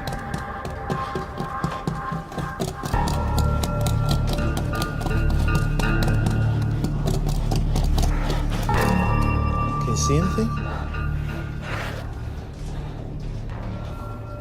There's another wall. Maybe it's thinner than the other one. Well, only one way to find out.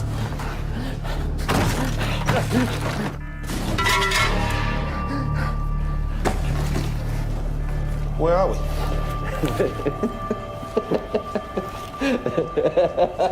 What? Bathroom.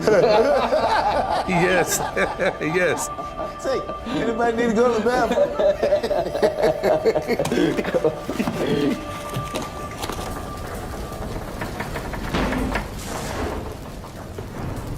Frank DeMartini knows that no skyscraper in the world has ever collapsed.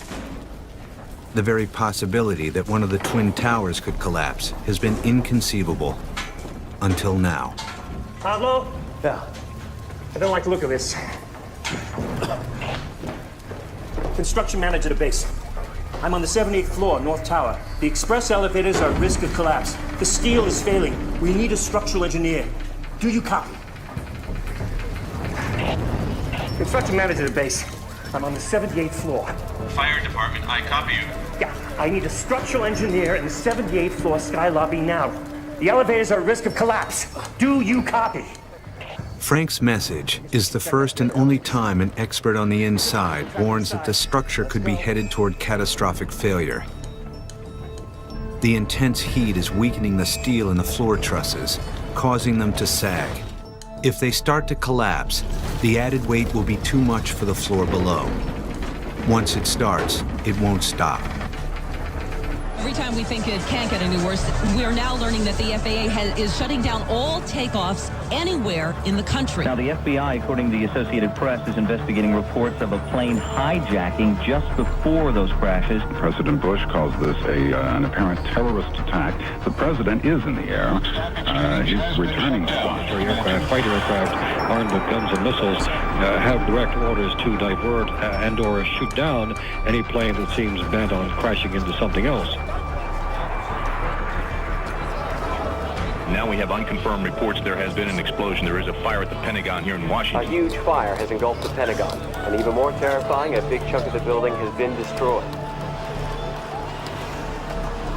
In fact, we have obviously a state of siege here in the nation's capital as this apparently coordinated attack takes place. Let's right now go to the White House area, the White House grounds of...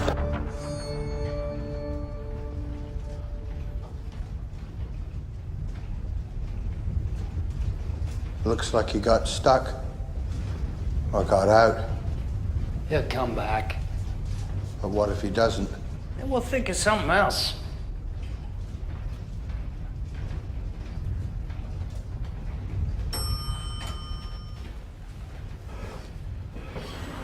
Welcome back. It's clear. Great. But only as far as the 44th floor.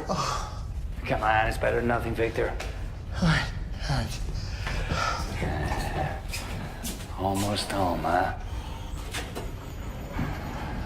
It's just too smoky in here. Did you wet your clothes? Yeah. Honey, I have to go. Okay. And Jack, tell the boys. Tell the boys I love them. I said, I will. And I love you. She said, I love you. I said, I love you. She said, I love you. I said, I love you. She said, I'm scared. And I said, call me when you get down.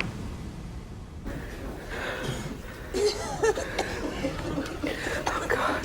When I hung up the phone, I was horrified. Just horrified. Because she wasn't saying, she was saying goodbye. She was saying goodbye. That's how it felt. That's what it was.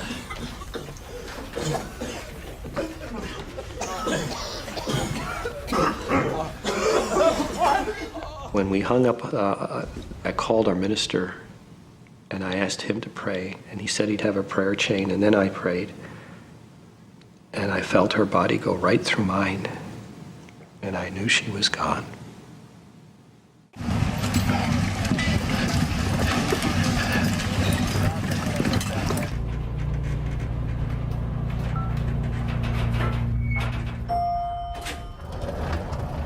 I gotta make a call. It might take a minute. By 9:46 a.m., more than 1/3 of the New York City Fire Department is at the World Trade Center. Hey, buddy. Do we know what's going on? Pentagon got hit. What? The Pentagon? I said it was an accident. Now that fireman said no. We're at war. That words were really scary. It was war. Hi, you don't know me, but I need you to make a call for me. Who is this? My name is Victor Wald. I'm in the World Trade Center. Oh my God. I can't get through to my wife. I'm asking you to call her. Her number is the same as yours, except there's a 6 at the end instead of a 7. And what's the message? Could you just tell her...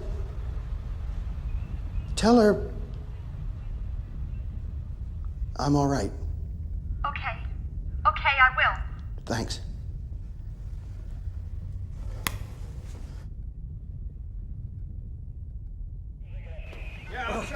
They just hit the Pentagon. We better be clear on these doors. I really think we should go. Now. Al-Qaeda. What? Come on.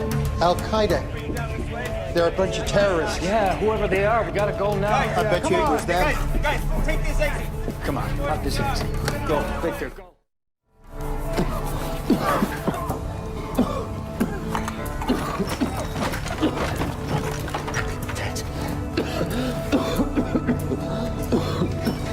Hey guys, I'm back.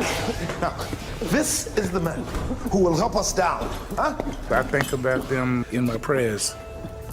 And that fireman, may God bless him wherever he is, because if it hadn't been for him leading us to the safety, I wouldn't be sitting here talking now.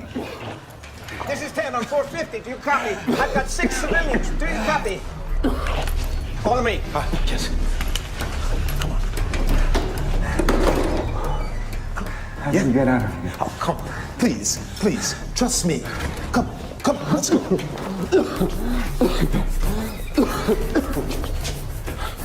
Come on.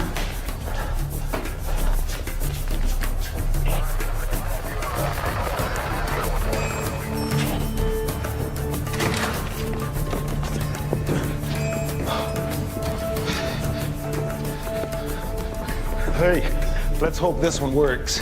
No more elevators. What? Are you gonna walk? Well, I prefer. And I come into elevator, I see the big sign, do not use the elevator when it's fire. And I stay and I don't know what to do. I said, something's wrong. Listen, man, it'll take 30 minutes to walk down. We may not have 30 minutes. I said, that's manuscript. Not responsible for yourself, because if you were stuck at another elevator, who's going to help you? You got no choice, my friend. Come on. What's your name? Yeah. Jan? I'm Al. Good to see you. Nice to meet you.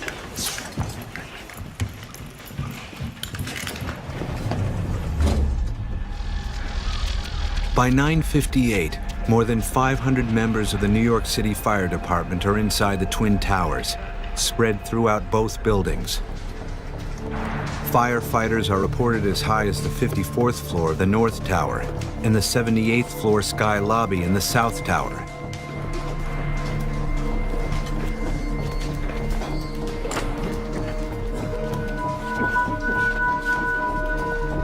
Hey, fellas, this way. Down the corridor, on your left, into the office. Guys, take a rest. 2 minutes.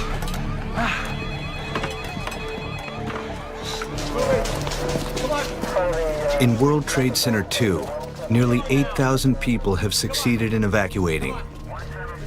Although it was hit second, time has run out for the South Tower. If it wasn't for you. No problem. We're brothers, right? Yeah. Now let's get out of here. Come on! Diane! Rick? I'm coming!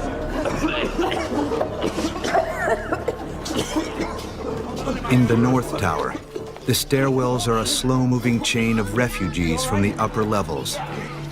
Rick Bryan and the others rescued on the 89th floor are nearing the end of their long trek down a mountain of stairs.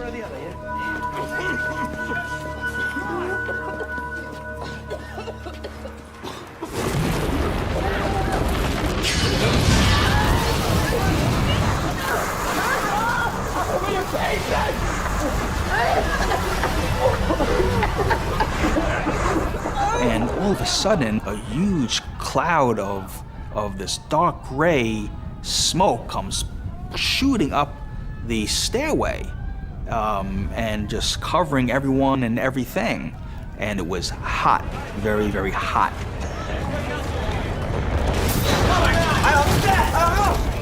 Our building started to shake. It swayed back and forth, and then the lights went out. No, there's nothing there. I said, is that what I thought it was? Thinking that part of our building collapsed. And he just looked at me. South Tower's collapsed. In a very serious face, he said, the South Tower's just collapsed.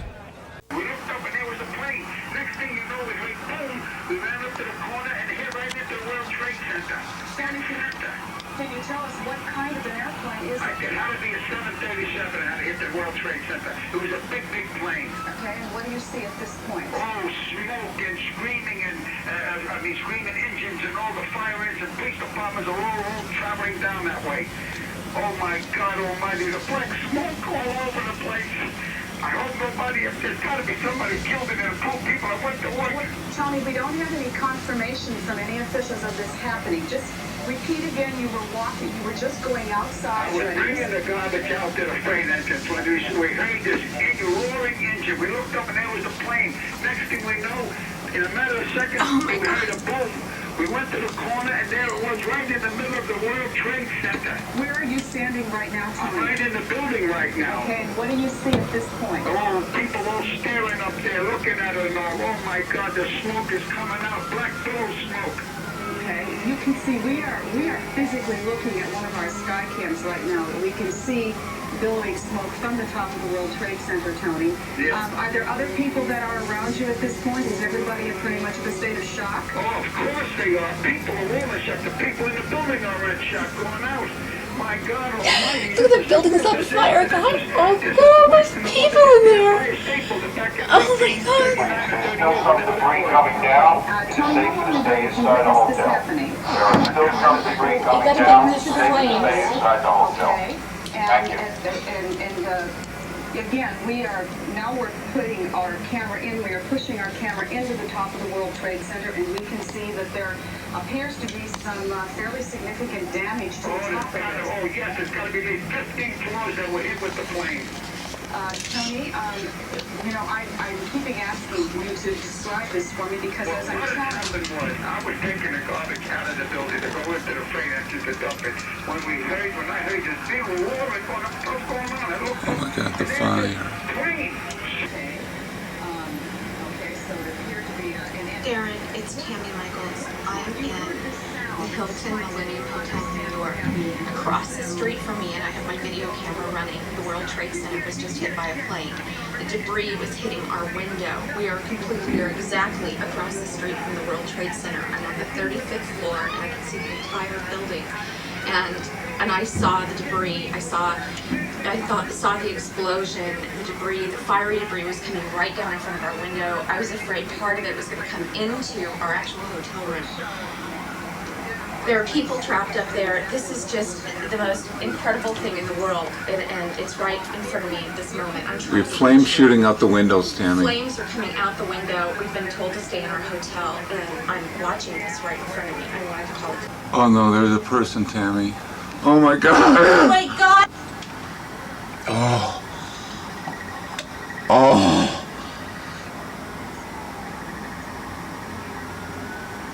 There goes another person, guy.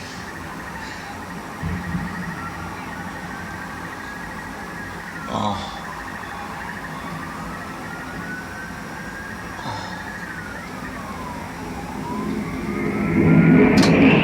Oh no! Guys, should we No, go down? no, Tammy. Can we show that again, please? It was a plane. Did you see that? They showed it. You got it on video, though. Well, after the explosion started.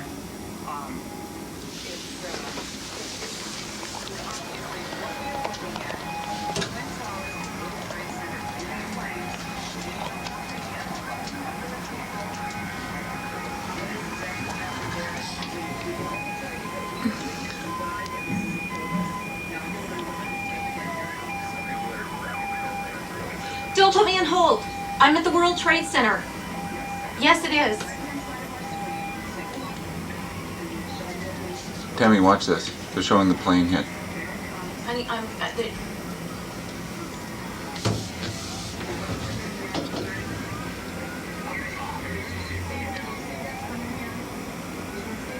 Sorry, I'm a little shaky. This is simply the worst thing I've ever seen in my entire life. I am at the Millennium Hotel on the 35th floor, directly across the street from both Twin Towers of the World Trade Center. Out my window, the view I have is of the World Trade Center. No, I'm across the street, so I have seen the whole, I saw when the building started exploding and the debris started flying, and I could see parts of what looked like to me a plane, and as it was exploding, I was afraid at our window, the debris was hitting against our window. I was afraid that part of it was going to break through, that it was on fire. And yes, I was, and the entire building shook. And I'm from California. I thought earthquake. I look up and the window is completely filled with flames and debris that is falling. And as we've been standing here, we've watched the second building get hit with another plane.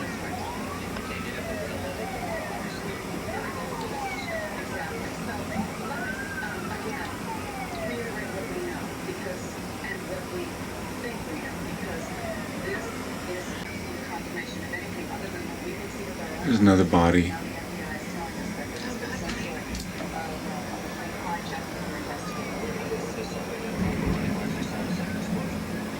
We can hear more explosions.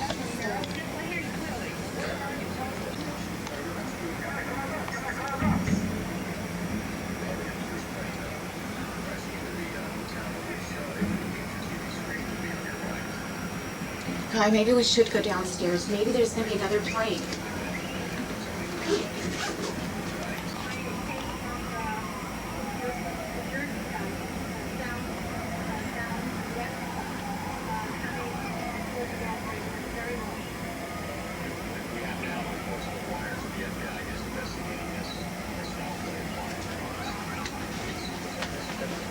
From Staten Island-ish area, and I was telling my mom on the phone, that plane is too low, I can't believe Whatever that debris is down there that's fire.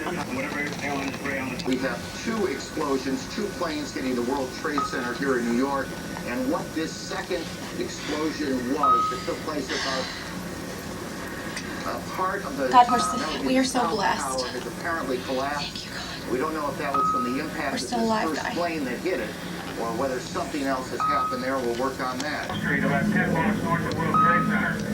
Just before 10 o'clock. This dust is just starting to settle after the second World Trade Center collapsed. We saw it collapse and come towards us.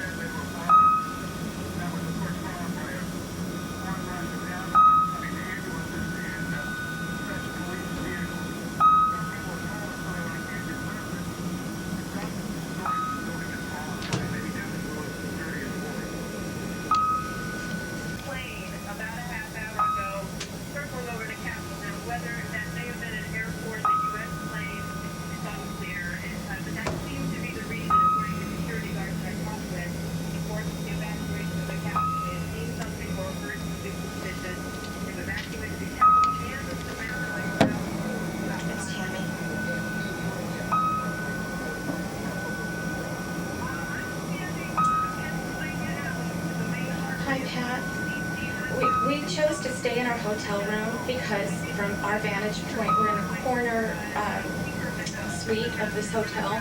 So we have actually two windows looking out on the corner of our building at the World Trade Center. We could see the building number 2 was going to go, and my husband and I were having a debate, stay, go. And my husband said if it collapses, we'll be killed below. So we chose to stay in our room, which is where we still are on the 35th floor. And the building literally, when it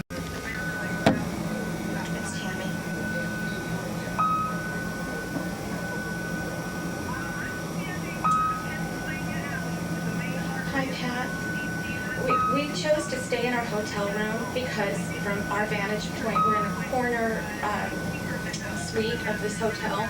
So we have actually two windows looking out on the corner of our building at the World Trade Center. We could see the building number 2 was going to go, and my husband and I were having a debate, stay, go. And my husband said if it collapses, we'll be killed below. So we chose to stay in a room, which is where we still are on the 35th floor, and the building literally, when it collapsed,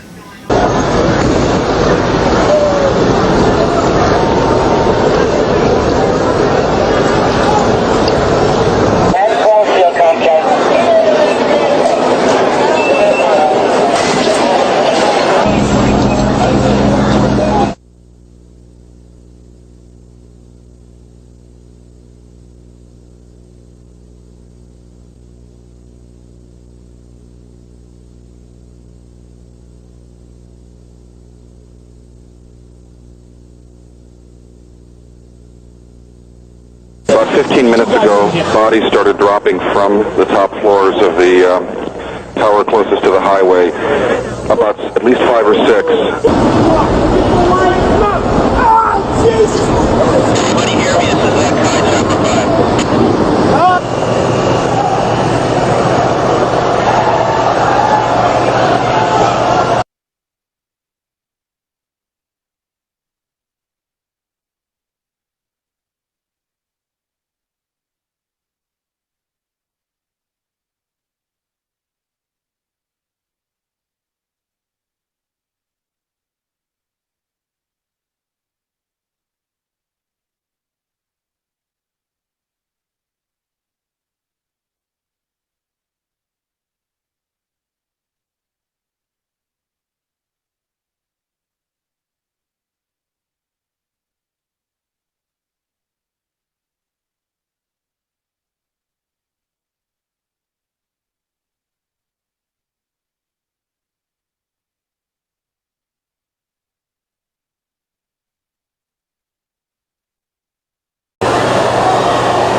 Knowing that a high-rise building has never collapsed before.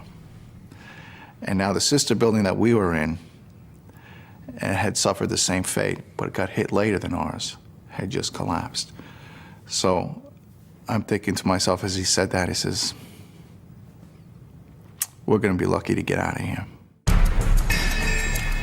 Hey, guys, I want us out of here now. Pick up your stuff, we're heading out right now. Sal, your rope. You got it, Captain. Get your stuff. The sheer terror that we're in this building and we're dead men walking. Come on, Fuzz. Keep it coming. I can't see anything. The fire department's a semi-military organization, and you don't do things without orders. So I was basically self-evacuating. It was my instinct that I perceived the danger and I acted on it. Okay. How about going?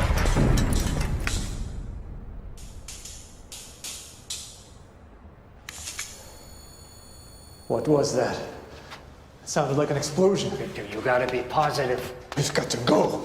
In case you hadn't noticed, we're still only on the 36th floor. Well, that's only 36 more floors to go. Come on. We have to go. Now, come on. You let the family down? He could have probably pushed himself harder. But he didn't have to sit there and wait. You let people down. That's all. I don't think he realized how important he was in the family.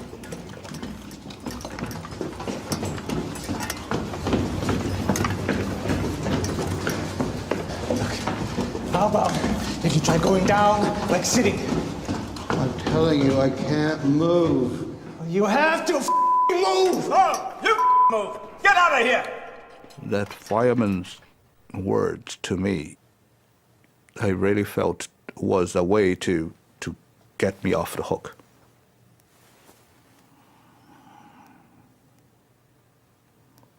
I was grateful to that fireman.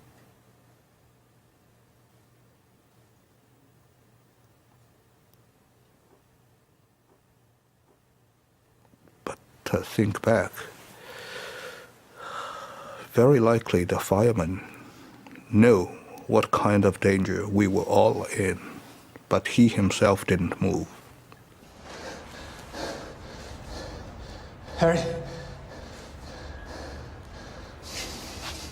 Of course, I do not have these shining characters a man should have. There was some cowardness, selfishness displayed in my action, in my behavior.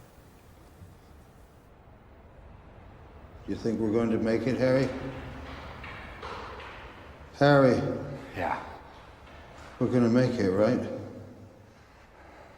Sure we will. Now come on, you're gonna have to move. Pick yourself up and let's go.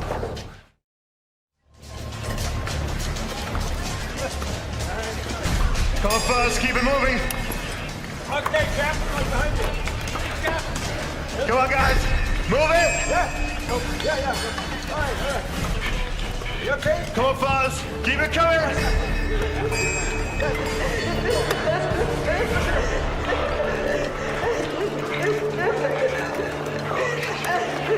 Hey, how's it going? I've got a bad leg. Well, can you walk? Slowly. And Tommy Falco turns around and looks at me and he says, "Hey, Cap, what do you want to do with her?" And I took a deep breath. It's like, Let's give you a hand here. Come on, guys. We got ourselves a VIP to get down. Okay. So they're real well. and people ask me, says, "Why did you do that? You know, you could have passed her by. Nobody would have known." I says, "I would have known." You know, and the sight of her standing in the doorway would have haunted me forever. Great stuff. You can do it. Come on. Go fight. Excellent. Within moments of the South Tower collapse, police and fire department radios are screaming for all personnel to evacuate the North Tower. But many firemen never hear the order. They're tuned to a different channel. Come on, baby. This door open. Come on.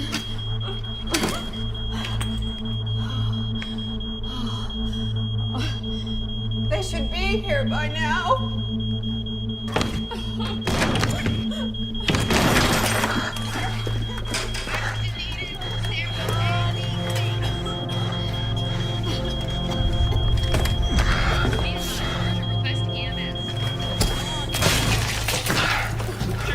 Time to go, ladies. We're glad to see you.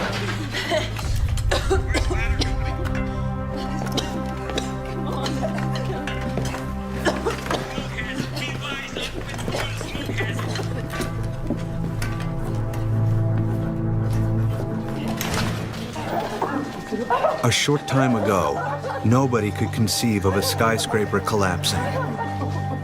Now, police and fire department officials expect it to happen in the North Tower, too. It's just a matter of time. We know both towers were hit, but what more can you tell? I've seen many people running to save themselves. Most of those who ran past me are exhausted. Many of them just can't believe that this has happened, or that they've been lucky enough to have made it out. I would have to say, at this distressing time, I can see a huge pillar of dust and smoke where one of the Twin Towers once stood. It's too soon to speculate on the full extent of the horrifying damage right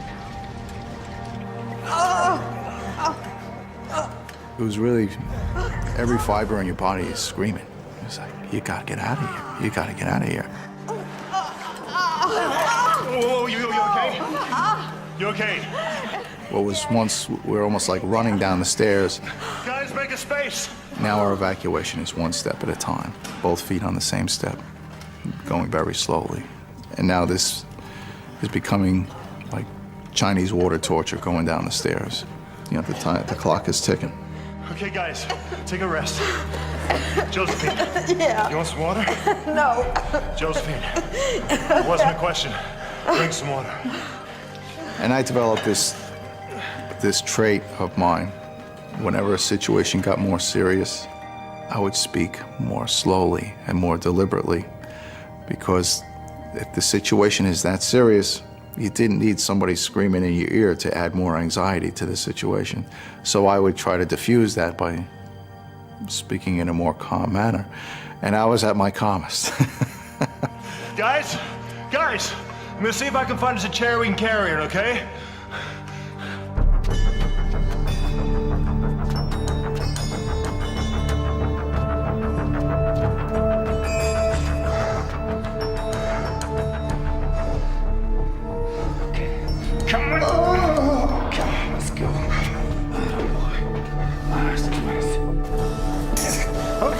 nearly there.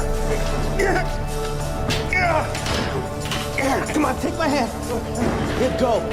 Go. Yeah, this way, this way. Stairwell seat.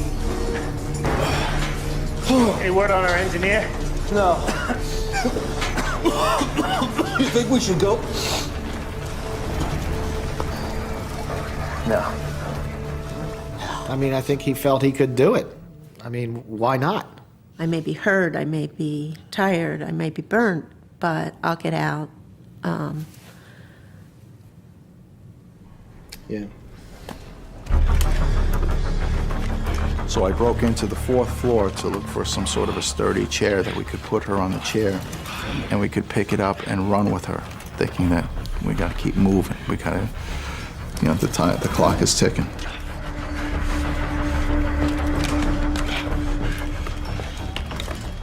You know, it's the biggest office building in the world and it wasn't an office floor. It was a mechanical equipment room floor.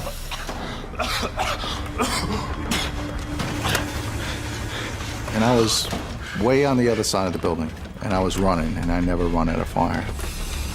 And something just told me, says, you know what, this just isn't working out.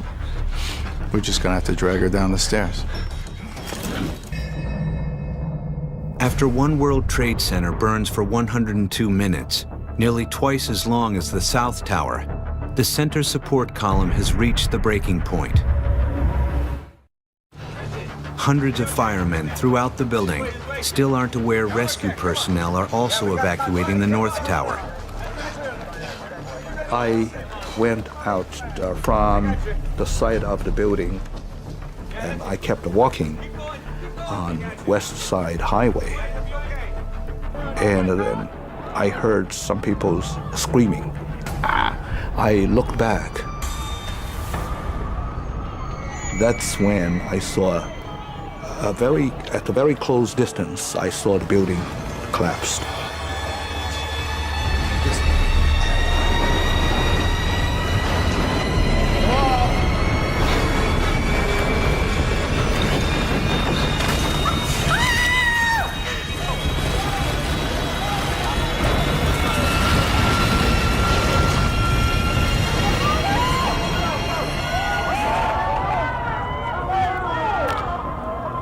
I thought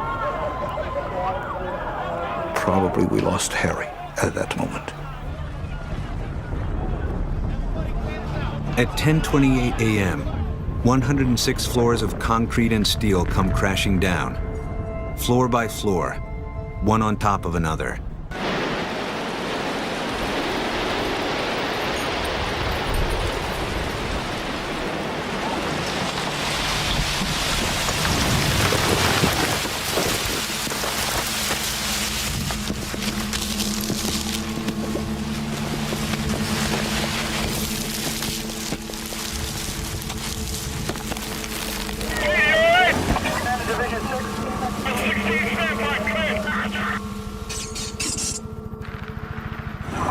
Division 6 acting, K, urgent.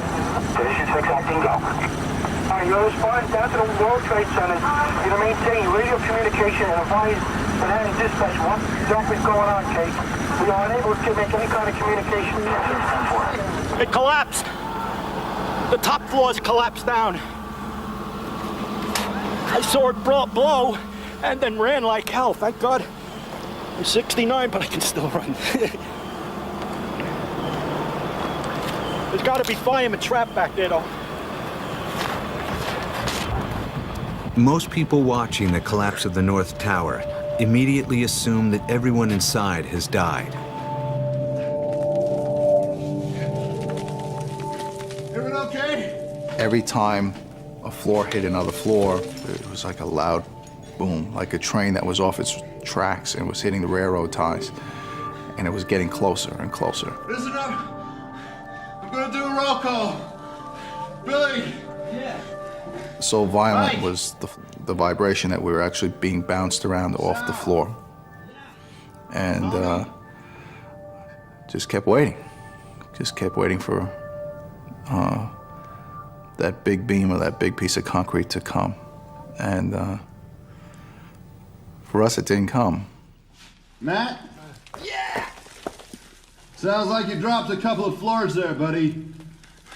How about our special guest? You mean me? Yeah. Yeah. I'm here. And my name's Josephine. Good job, Josephine. And I'm up here, you know, to have no idea what I look like. It never dawned on me, you're great too, kiddo. You can all you want, but it won't help.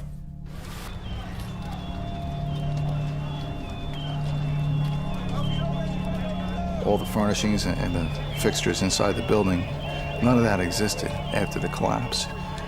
There were no desks, there were no phones, no computers, no copy machines, no chairs, nothing. That had all been pulverized by the tremendous amount of energy that was created by this collapse. And it was just pulverized into this dust. And we're in the geographic center of that dust. Captain Jonas, ladder 6. We're on the 4th floor. North Tower. We need help. Do you copy? And somebody got on the radio and said, "Where's the North Tower?" Like I looked at my radio, I says, "Where's the North Tower?" I said, "Man, we're in trouble if they don't know where the North Tower is." I had stepped out onto West Street, wondering what could have happened to cause this mess. The ash and the fire trucks twisted up like toys.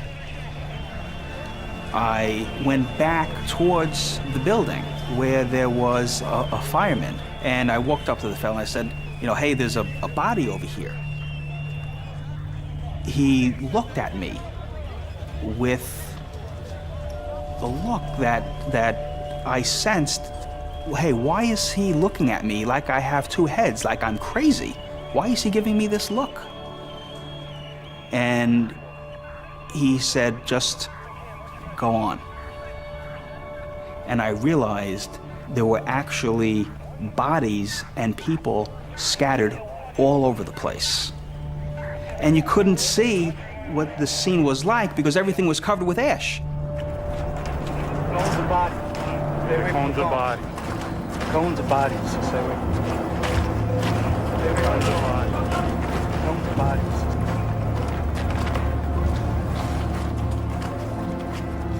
2,749 people died in the Twin Towers that morning, including Melanie DeVere,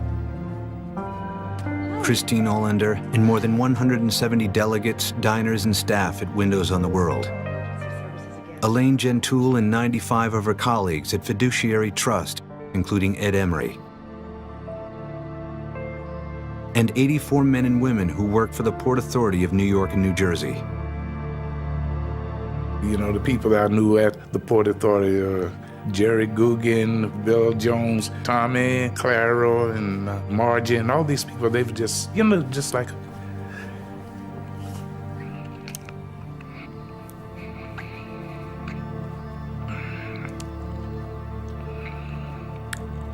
It was just like there was a big family. Are you gonna be okay?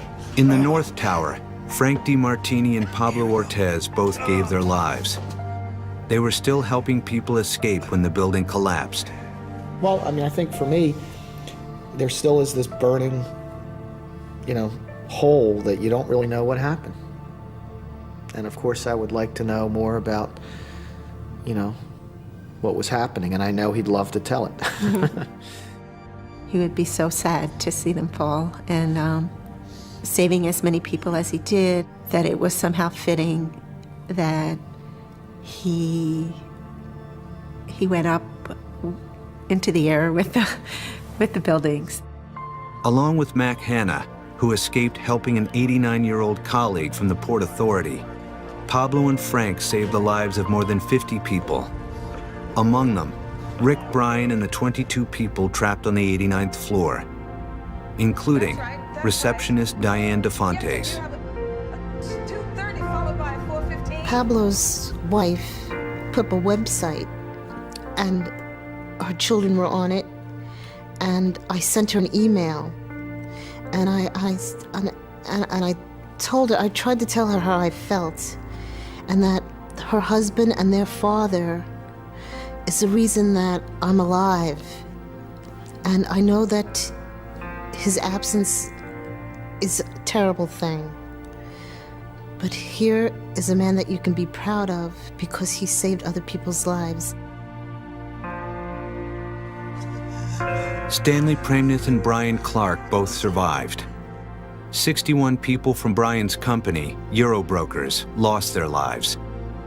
23 from Stanley's. Victor Wald and Harry Ramos were both killed in the collapse of the North Tower. We got a picture of Harry Ramos. It was a brilliant picture. It was a very sharp picture with a Rolex watch. And I said to my children, well, you know, Victor didn't die by himself. An angel came and took him, and Harry was his angel. Harry was the only person from his company, May Davis, who did not survive. And Hung, you know, he helped to the fullest, and then he made a decision he had to leave. And I think that was a better decision to make because he thought of that, you know, he had to think of himself at some point. And he tried to help a man, but if Victor couldn't help himself at a point, he analyzed the situation, he made the decision he had to go. He probably feels bad about it, but he made the correct decision. The 5 people trapped in Elevator 41 all escaped, including Al Smith and Yam Dempshire. Can't imagine. I'm short and he's tall.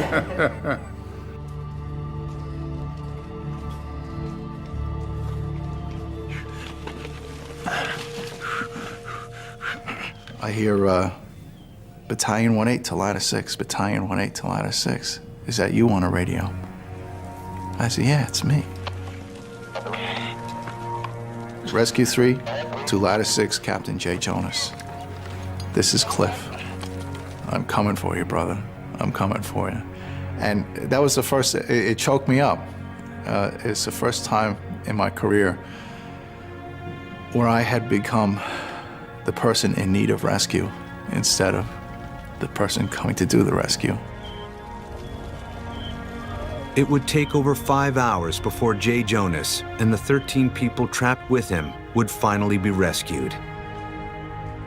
They owe their lives to an extraordinary twist of fate. Once the collapse reached our area, it kind of ran out of energy because the pile itself was about 6 to 7 stories tall, the debris pile. And we were in that 2-story cocoon. If you were lower than that, the debris settled there and you didn't make it. If you were above that, you were part of the kinetic energy of the collapse and you didn't make it. So you really had to be where we were.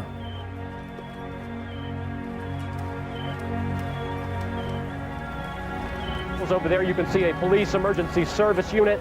They're trying basically now to reestablish some kind of a safe perimeter. And many of the emergency workers basically just happy to be alive. Certainly that picture tells it all.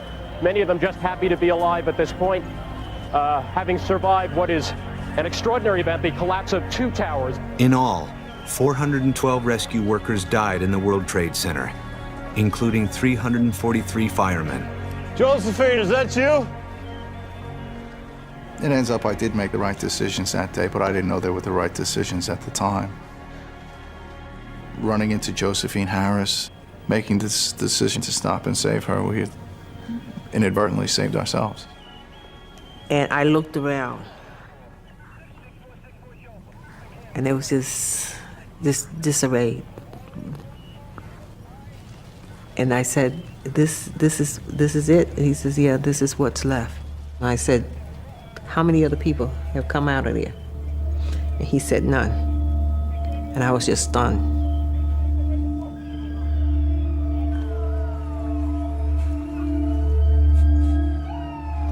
Don't push it under the rug. Don't forget it, because it can happen again.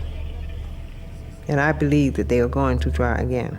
It won't be tomorrow, it won't be next year, but they're coming back. It was a day when we didn't think that it could happen to us, when we thought we were too big and too strong and mighty. It's a constant reminder of what can happen again. So we need to remember September 11. Not the tragedy that happened, but the lesson that to be learned. We need to keep it alive. because it can happen again.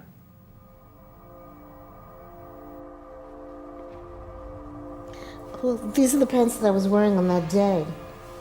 And I made it my project. I guess it kept me a little from really going completely out of my mind.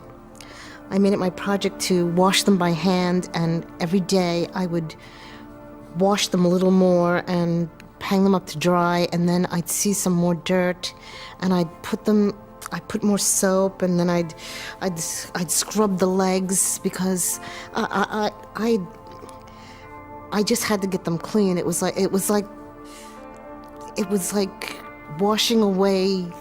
It may sound silly, but washing away the dirt and evil and the bad, and just getting it out, and I did.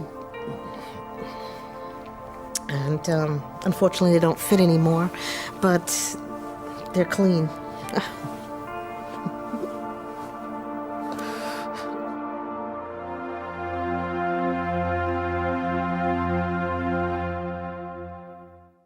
This has been a presentation of the Discovery Channel and the BBC World Class Television.